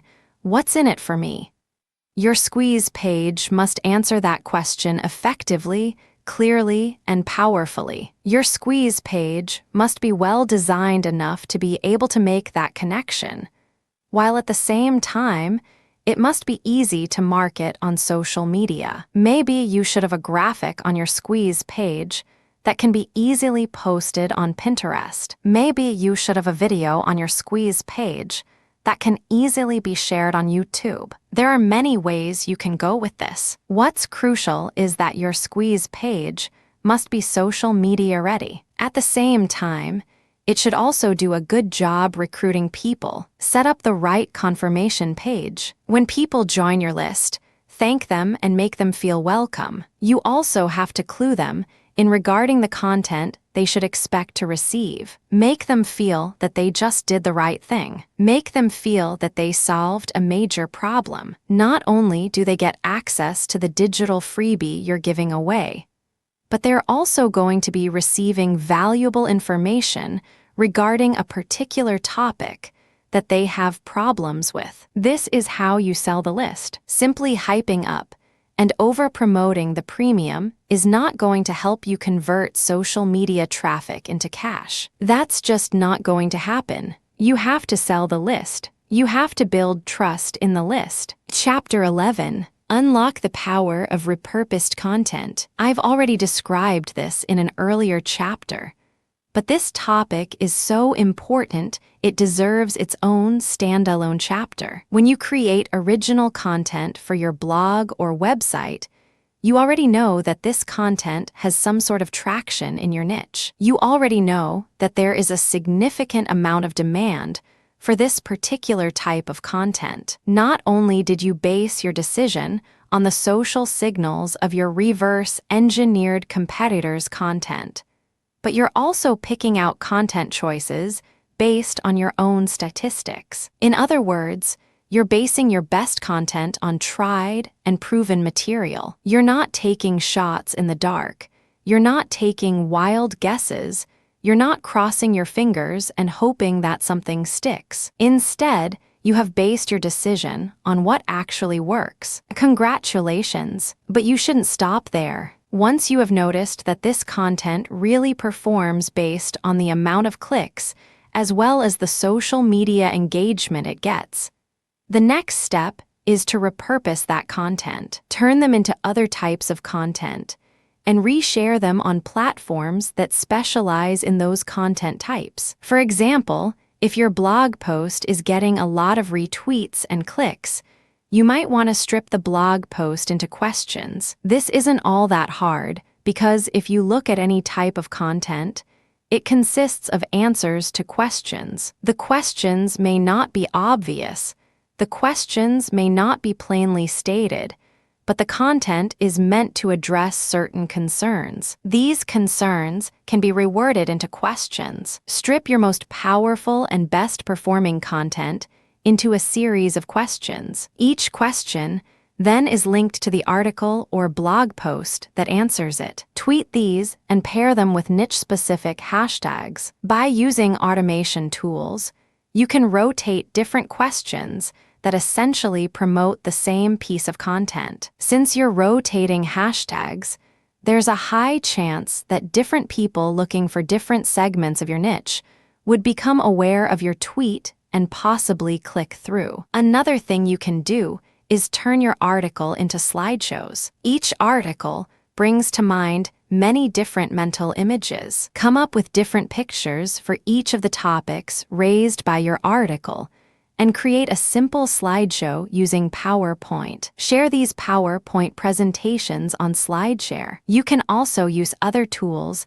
to create a video from your slideshows. Once you've created these videos, you can obviously share them on YouTube. Alternatively, you can look through the issues you raised in your blog post and turn them into infographics. Infographics are essentially stripped down graphical forms of articles or blog posts. They focus on the most important points you raised and make them easier to understand by the viewer by converting them into pictures. Share these infographics on Pinterest. Finally, you should make sure that all your blog posts or articles have a nice header picture. This way, when you load the link on Facebook, a nice preview shows up. It grabs eyeballs, and people are excited to share the content. On Facebook, you have a wide range of content formats to choose from. You can share links, videos, infographics, photos, diagrams, and even audio files. After you share materials on your Facebook page,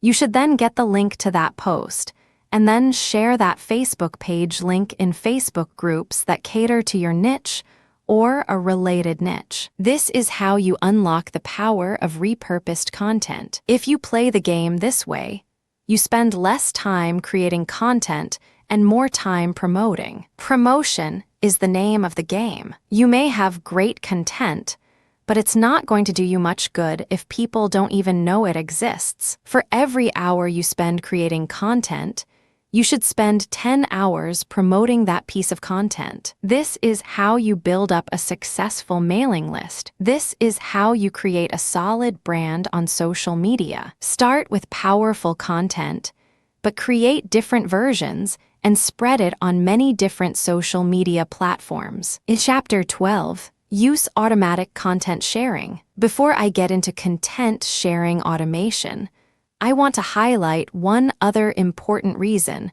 why you should repurpose your content. If your audience members keep seeing that you talk about the same stuff over and over again, chances are people want to hear new stuff. People want you to explore other related needs of theirs. They don't want you to basically keep recycling the same stuff over and over again. Unfortunately, that's precisely the kind of risk you're running if you simply focus on giving people more of the same successful stuff. You know that a particular content theme works. You know it gets a lot of engagement. You know that it draws a lot of clicks. It's perfectly natural for you to want to keep recycling that same theme. Don't do it. Focus on the very best way to present that theme and stick with that. Just do it a few times, but focus more on repurposing. This way, when people get into contact with your content, they can see that you are talking about something that appeals to them,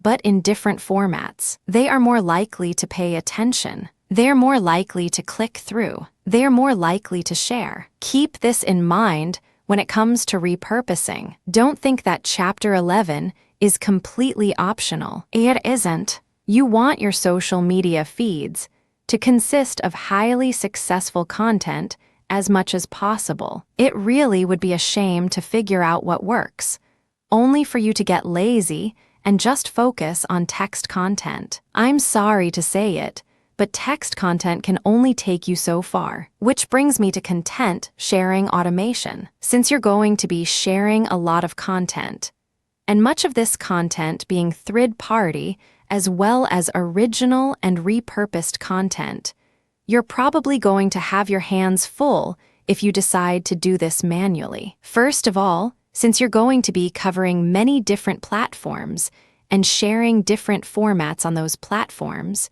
you have a lot of forms to fill out over and over again. Sure, you may have created an account once for each of those platforms, but submitting to those places require you to fill in forms. Posting on Facebook involves form filling. Now, if you really don't have that much content to share, this should be barely manageable. But if you are looking to maximize your visibility by publishing on your social media accounts several times a day, you need to automate. Unfortunately, simply plugging in information into content publishing tools is not going to do you much good. You have to know when to publish. Believe it or not, the vast majority of your target audience members check their Facebook, Twitter, Pinterest, and YouTube accounts within a certain block of time every single day. Post outside of that block of time, and you miss the eyeballs of the vast majority of your audience members. Sounds good so far, right? Well, here's the problem.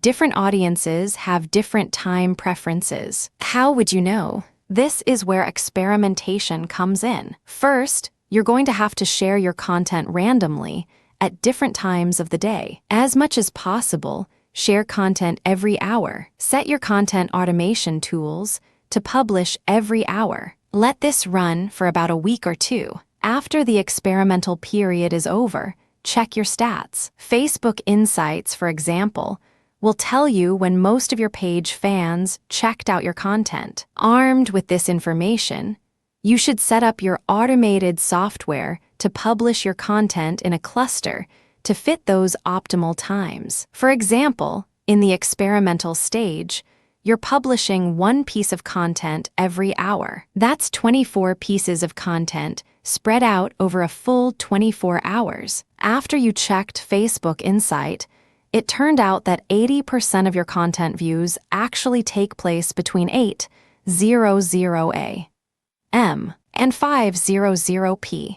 M. You then take those 24 posts and compress them within that 800 a.m. to 500 p.m. window. This is how you publish in clusters. Forget time blocks outside of that time frame. This way, you maximize your chances of the right eyeballs seeing your content. Special notes for Twitter. If you are going to be publishing on Twitter, republish your content many times during the day at the most optimal time frame. Facebook Insight already told you that your content is being viewed within a specific time frame. Chances are your Twitter fans have the same social media viewing habits. Stick to that time frame. Now, here's the secret. Set up your automated content publishing tools to tweet out your best content many times during that time frame.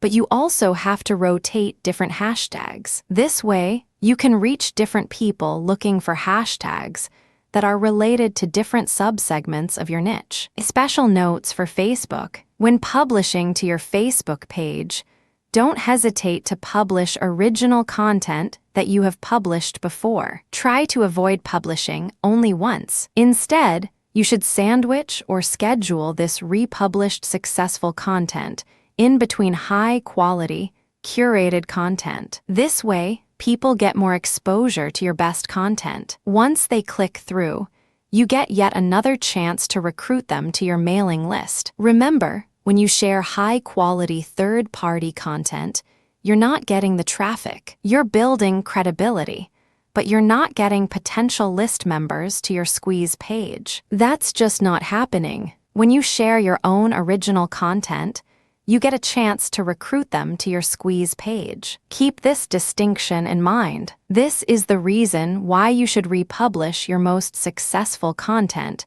by interspersing it with top-rated curated content. Chapter 13. Scale up your targeting. When you're publishing on Facebook and Twitter, you can use hashtags. This is definitely true with Instagram. Regardless of the platform you're on, make sure you play around with how you categorize or tag your content. In any niche, there are many different tags available. Experiment with these. See which tags get the most attention from the social media platform you're sharing a piece of content on. Of course, you're not going to find the magical combination of hashtags overnight. That's not going to happen. This is one of those things that you're going to have to find out by doing it over a long period of time. Still, when you run these experiments, a pattern should emerge. Sooner or later, you would discover that certain hashtags produce a lot more results than others. They draw a lot more eyeballs. They get a lot more attention. Most importantly, they get a lot more engagement. Stick with those. Experiment with tagging niche-focused influencers. When you're doing research on hashtags on Twitter, for example, you would be able to find influencers that specialize in those hashtags. These people just love to post content related to certain topics. They use a narrow range of hashtags every time they post. It seems that's all they focus on. Find these people. Look at their content. Are people retweeting them a lot? Are they getting a lot of love for their content? Do they get a lot of engagement? Are people responding via Twitter? It should be fairly easy to see which accounts are influential in your niche and which aren't. Don't just focus on how many followers they have. Instead, look at the total amount of engagement they get, and also pay attention to the ratio of followers they have to the number of accounts they follow. For example, if I find Mike Smith to be a big poster in my niche, because it seems that he just seems to rotate among the 10 hashtags that are most relevant to my niche, I look at his followers in relation to the number of accounts he's following. If he's only following one person, yet he's being followed by 15,000 people, Mike Smith might be an influential person. I say that he might be because I'm also going to have to look at the engagement levels of his posts. Are his posts getting a lot of retweets? Are a lot of people responding? Are a lot of people clicking the heart icon? If his content has these factors, then his account is probably worth following. Most importantly, you should tag influential people on Twitter when you post. You use your most powerful hashtags and you mention them on your post. This can help you get on their radar. These people would be put on notice that you are also sharing content that is similar to the stuff that they are interested in. If they check out your stuff and they like what they see, don't be surprised if they share your content with their following. Engage with them. Let them know about your questions or suggestions. In fact, you should engage with them so much that you can possibly create a relationship where they would publish your guest posts if they are bloggers, or discuss whatever it is you're doing on their social media platforms. At the very least, when you partner with them, they become part of your content distribution network. In fact, a lot of them can even get you interviewed on influential blogs in your niche. Don't think that influencer engagement is simply restricted to tagging people. That's just the beginning. That's actually the tip of the iceberg. They can do so much more for you. You just have to continuously engage them and be social. This doesn't mean that you have to kiss their butt. This doesn't mean that your stock response to all of their posts is amazing post or great post. I love it. That's not going to work. That's not going to push the ball far enough. You have to actually engage. And oftentimes, this might seem like you're criticizing them. This might seem that you are offering a negative view, but you need to get their attention. You need to bring home the point that you actually know your stuff and that you are also credible in the same niche space. That's how you get them to take you seriously. That's the kind of engagement that builds respect. Otherwise, you're just going to look like another member of the choir. They really don't have any incentive to interview you or post your guest content. Why should they? You're not really sharing any information or suggesting any points of view that are different or distinctive. Experiment with paid traffic. Only after you have spent a lot of time drumming up free traffic from social media marketing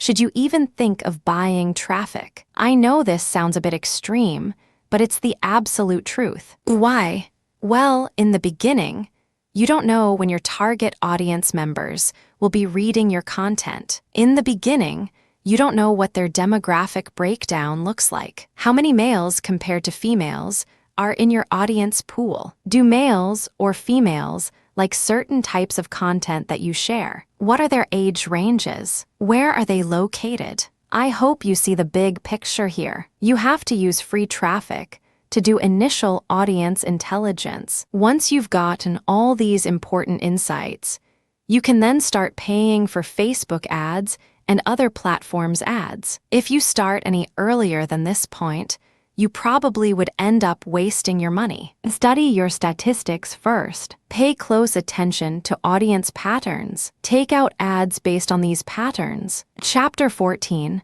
Sell to your list differently. At this point, you have turned social media traffic into list members. Congratulate yourself. You've managed to do something the vast majority of social media marketers cannot do or, worse yet, don't even think about doing. It's quite an accomplishment. Unfortunately, even at this point, it's still too easy to drop the ball. In fact, a lot of people who have mailing lists stay with one mailing list. They think that as long as people who visit their blogs sign up to their mailing list, they are good. Well, at a certain level, they're correct. A certain percentage of those list members will buy affiliate products that you promote on your list. A certain fraction of your mailing list will buy your original products. Some may even visit your online store and buy merchandise. But the problem here is that if you accept this scenario,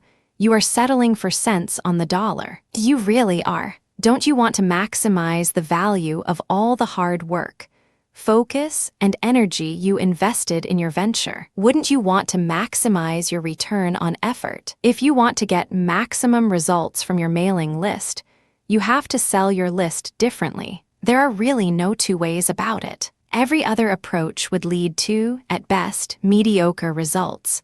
or, at worst, no results at all. Keep the following tips in mind. Use different content on your list. When people join your mailing list, chances are they joined because they got exposed to some of your content. They already know what you talk about. They are already familiar with the quality of your content. They understand the themes that you focus on. That's why it doesn't make any sense for you to feature the same exact content on your list. Sure, you may make some changes. You might change the title. You might even switch things around.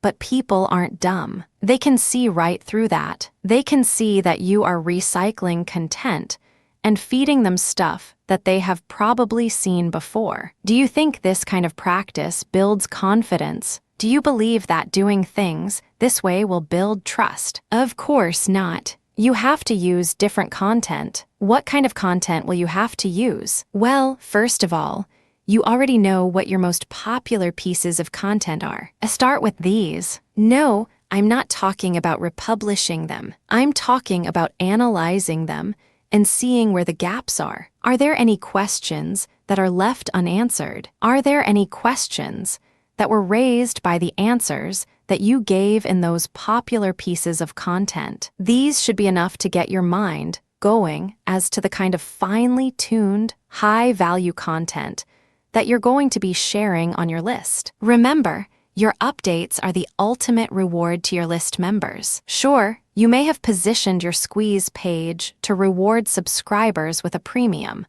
but once they downloaded that premium, they really have no other incentive to keep reading your emails. Do you see how that works? So do yourself a big favor and make sure that the update content you send is the reward. That's how you get people to open your emails and read your materials over and over again. Reward them for being on your list. Don't drop your guard. Don't take it easy.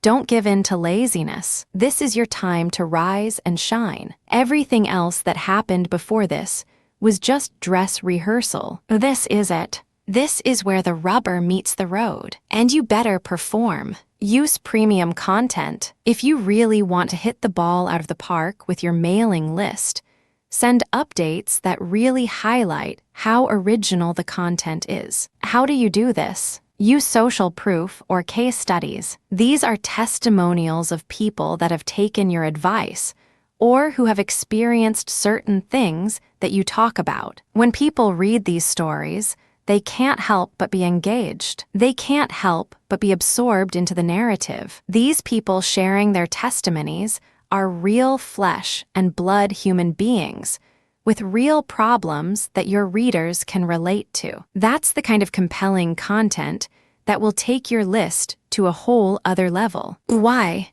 Most of your competitors are just recycling their stuff. Sure, they're recycling their best stuff because that material is tried and proven, but they're not really distinguishing themselves. They're not really doing their brand any favors by taking the easy way out. You have to commit to doing things differently. This is how you build loyalty around your content. Remember, when you're running a mailing list, your content is composed of the emails you send out. No more, no less. Upsell, upsell, upsell. I can't say that word, upsell, enough. If you want your list to make money, you have to upsell. Now, you don't have to be a hero. You don't have to overdo this. You don't have to come off like some sort of super salesman. If you're like most people, you know how annoying, pushy salespeople are. You probably will push back. You will probably tune them out and unsubscribe. I can't say I blame you. That's how most normal people respond to pushy salespeople. By upsell, I am just telling you to send content that highlights a problem and a solution. That's all upselling is. You remind people of their range of problems, and you remind them of certain solutions to them. Now, of course, just like with most things in life, there are good solutions and even better ones. Your job is to send email updates that get people excited about finding a solution and laying out common solutions that are good, but are not the best. What you're doing here is you're drawing their attention to the very best solution to their problems. For example, If you run a social media marketing mailing list, you can tell people that creating picture quotes and videos from pictures is a great solution to their original content needs. But an even better solution would be to automate these materials, where people just click on images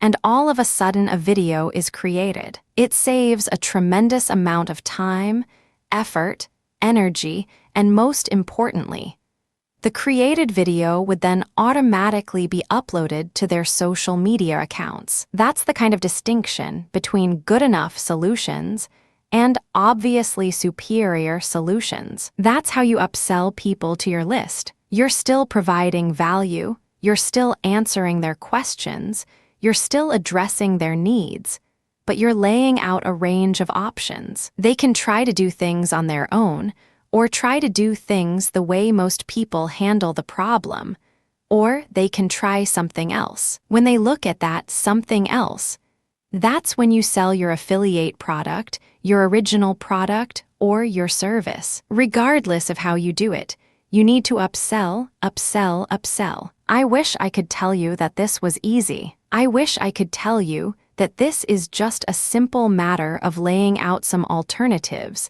and then playing up the best solution. The best solution, of course, pays you a commission and you make money off each sale. Unfortunately, it's not that easy and it's not that simple. Here's the reason. When people join your mailing list, they actually have different motivations. Some people are there because they just want to get the freebie, but they are too lazy to unsubscribe. You cannot really get rid of these people. These people don't open your emails. They cannot be bothered with reading your emails. They really don't do you much good. In fact, they can harm you because if there's enough of these list squatters on your list, your mailing list provider will charge you more money at the end of every month. You have to actively filter your list based on open rates, so you can get rid of these individuals. Again, you cannot eliminate them entirely, but you can minimize their numbers. Other people are initially excited about your mailing list, but for some reason, they stopped reading your emails. Even others constantly check your emails, and they really love what you have to share. But the problem is, they feel that your premium offers are simply too expensive. Now, let me clue you in on a secret. When somebody tells you that whatever you're offering is too expensive or too unaffordable, what they are really trying to say is that you haven't completely sold them on it yet. Alternatively, you haven't completely filtered them yet. Either they are not motivated enough, or you did not give them enough reasons to be motivated. Regardless, they are still on the fence. You need to push them off the fence. Expert salespeople know this because in the big scheme of things, there is no such thing as unaffordable. If you talk to somebody and you convince that person that they absolutely need to buy your product, there's really no difference between a $1.10 product and a $1,000 product. They will get that product because you have elevated their perception of that product to the realm of need. People take care of their needs first. Their wants are often left at the back burner. I hope you understand this. I hope you get this. It's not because your affiliate product is too expensive in absolute terms. Instead, it's because you have failed to either qualify the prospect or make your case. And this is why simply upselling by itself is not going to work. You have to take the next step, which I'm going to describe below. Use the $1 list filtration method. You have to filter your list members into two groups: interested people and interested people who buy. These are two totally different groups of people. Now, please understand that just because people open your emails religiously, it doesn't necessarily mean that they would buy from you. Like I said above, maybe you did not present your case properly. Maybe you did not qualify them properly. This $1 list filtration technique that I'm going to teach you enables you to filter your list members properly. What you would do is, instead of trying to upsell people to $19.95, $34, 95, $349, 50, or any other similarly priced products.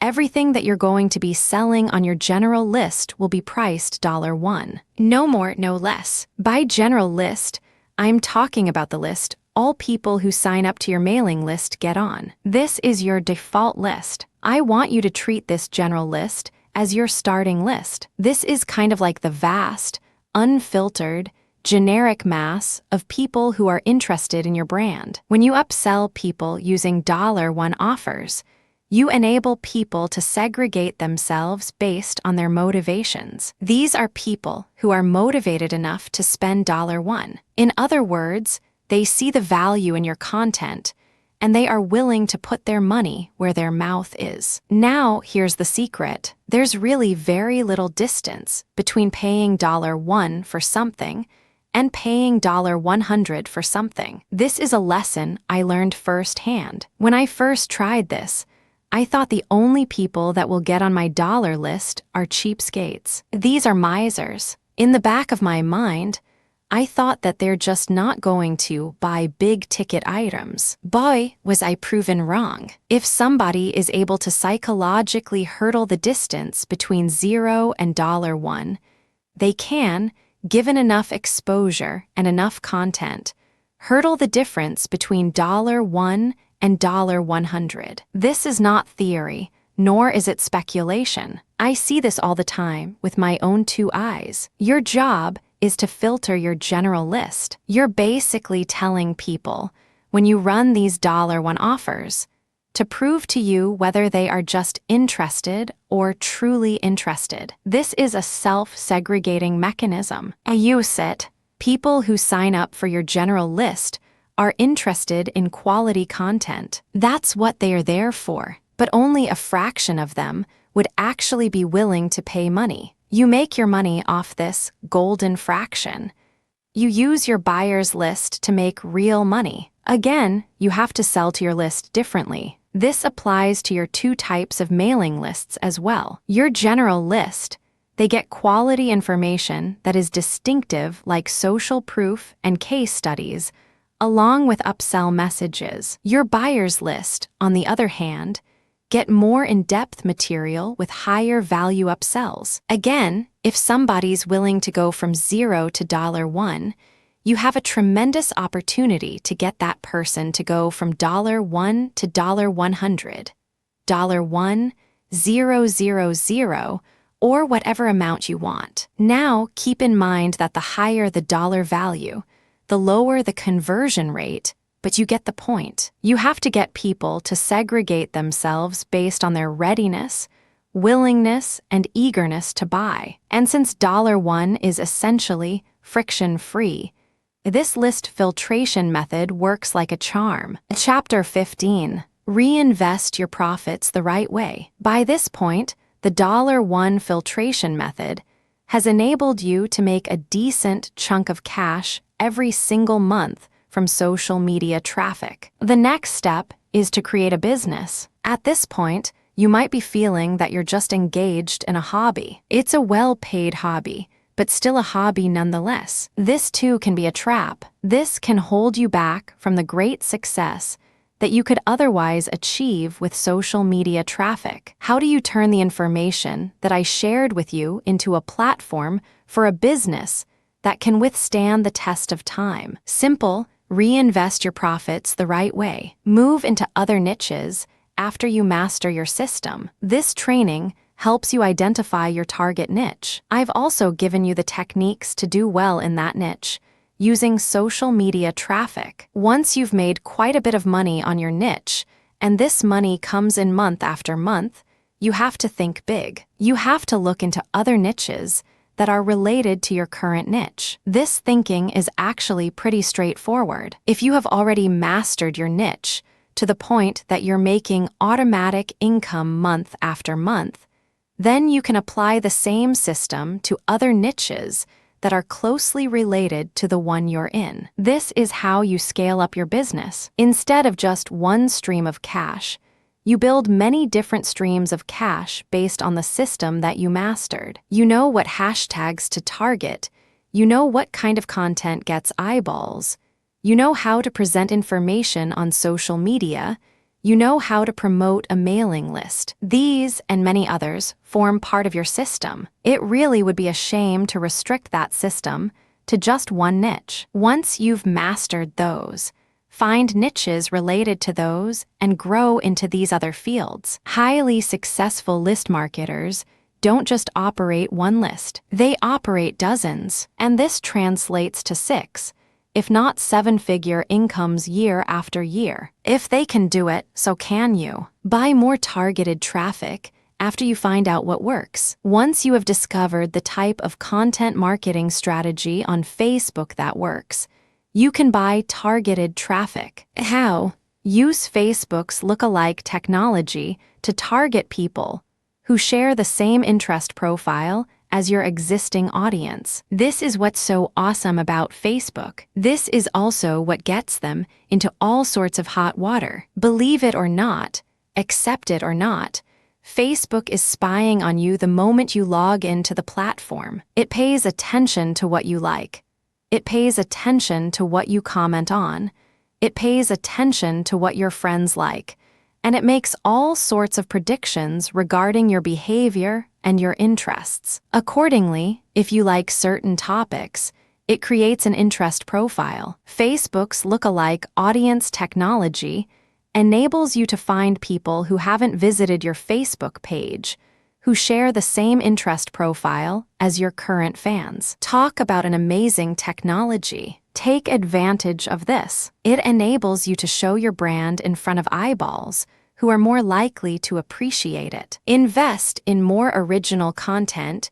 You might want to invest in original content. If you're already making a decent profit from your current system, you might want to take things to the next level and add a lot more value to the lives of people following your brand on different social media platforms, as well as in your blog or website with original content. Now, this doesn't mean that you have to roll up your sleeves and write everything yourself. You can hire professional writers to do this. Thanks to global outsourcing, you can get high-quality original content from places like org without it costing you an arm and a leg. You can get high-quality content that truly engages your audiences without it killing your profit margin. Invest in more content updates. This advice really flows from the previous point I raised. If you're going to be investing in more original content,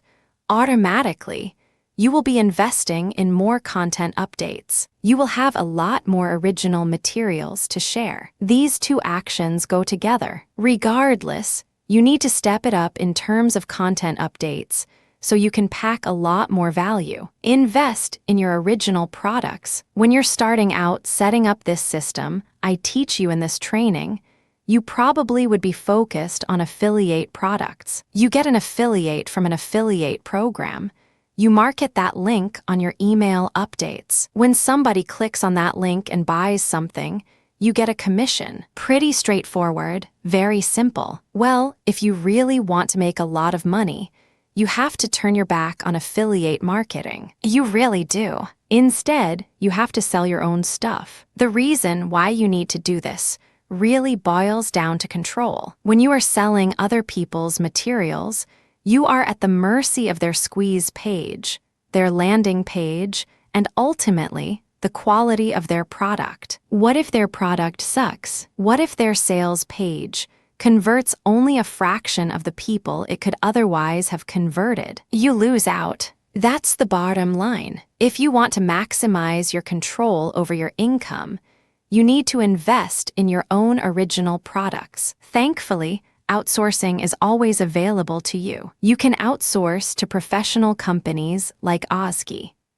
org, and other specialized content producers to help you produce high-quality original materials for cents on the dollar. Sell your own video-based membership courses. The main problem with product sales online is, by and large, you're selling the item once. Somebody clicks the buy button, they pay, they get access to the download link, And that's the end of the story. They already have the product. They can enjoy it. They can throw it away.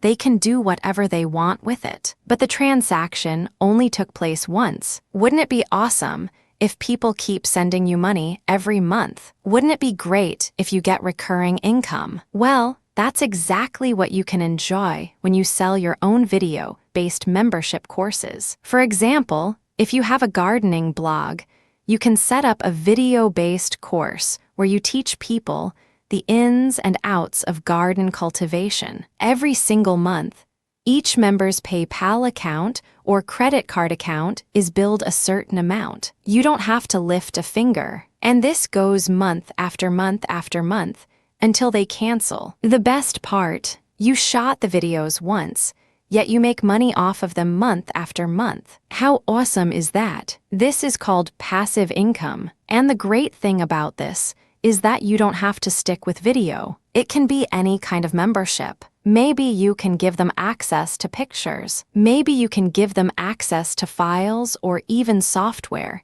It doesn't matter. What they are paying for is the right to download that material month after month. This is the key. Recurring income should be your ultimate goal. This is how you maximize your effort. You're putting in less work while getting more money out of the system. Unfortunately, this is not something that you can master getting out of the gate. It also doesn't happen overnight. You have to pay your dues by doing the other steps above first. A conclusion: social media marketing confuses a lot of people. It definitely leads to a lot of dead ends if you let its myths get the better of you. This training shines a light on one effective way of using social media exposure to turn social media reach into cold, hard cash in your bank account. While I'm not claiming that these steps are easy, they are doable. You just need to follow instructions.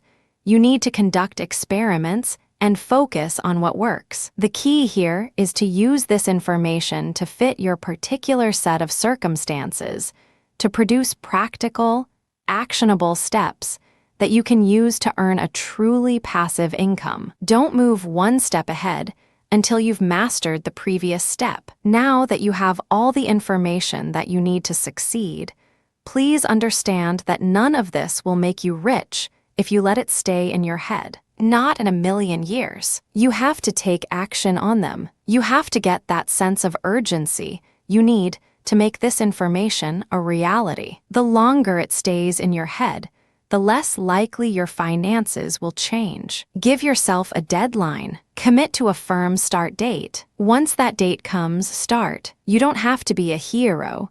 You don't have to hit a home run the first time you step up to the plate. As long as you're making a small step forward, that is good enough. Why? A small step forward is still a step forward. You have to keep doing it. You have to take step after step. It doesn't matter what side of the bed you woke up on. It doesn't matter what you're feeling. None of that matters. What matters is you stick to the plan. If you're able to commit and focus, you will succeed. I wish you nothing but the greatest success. Thank you for watching this training.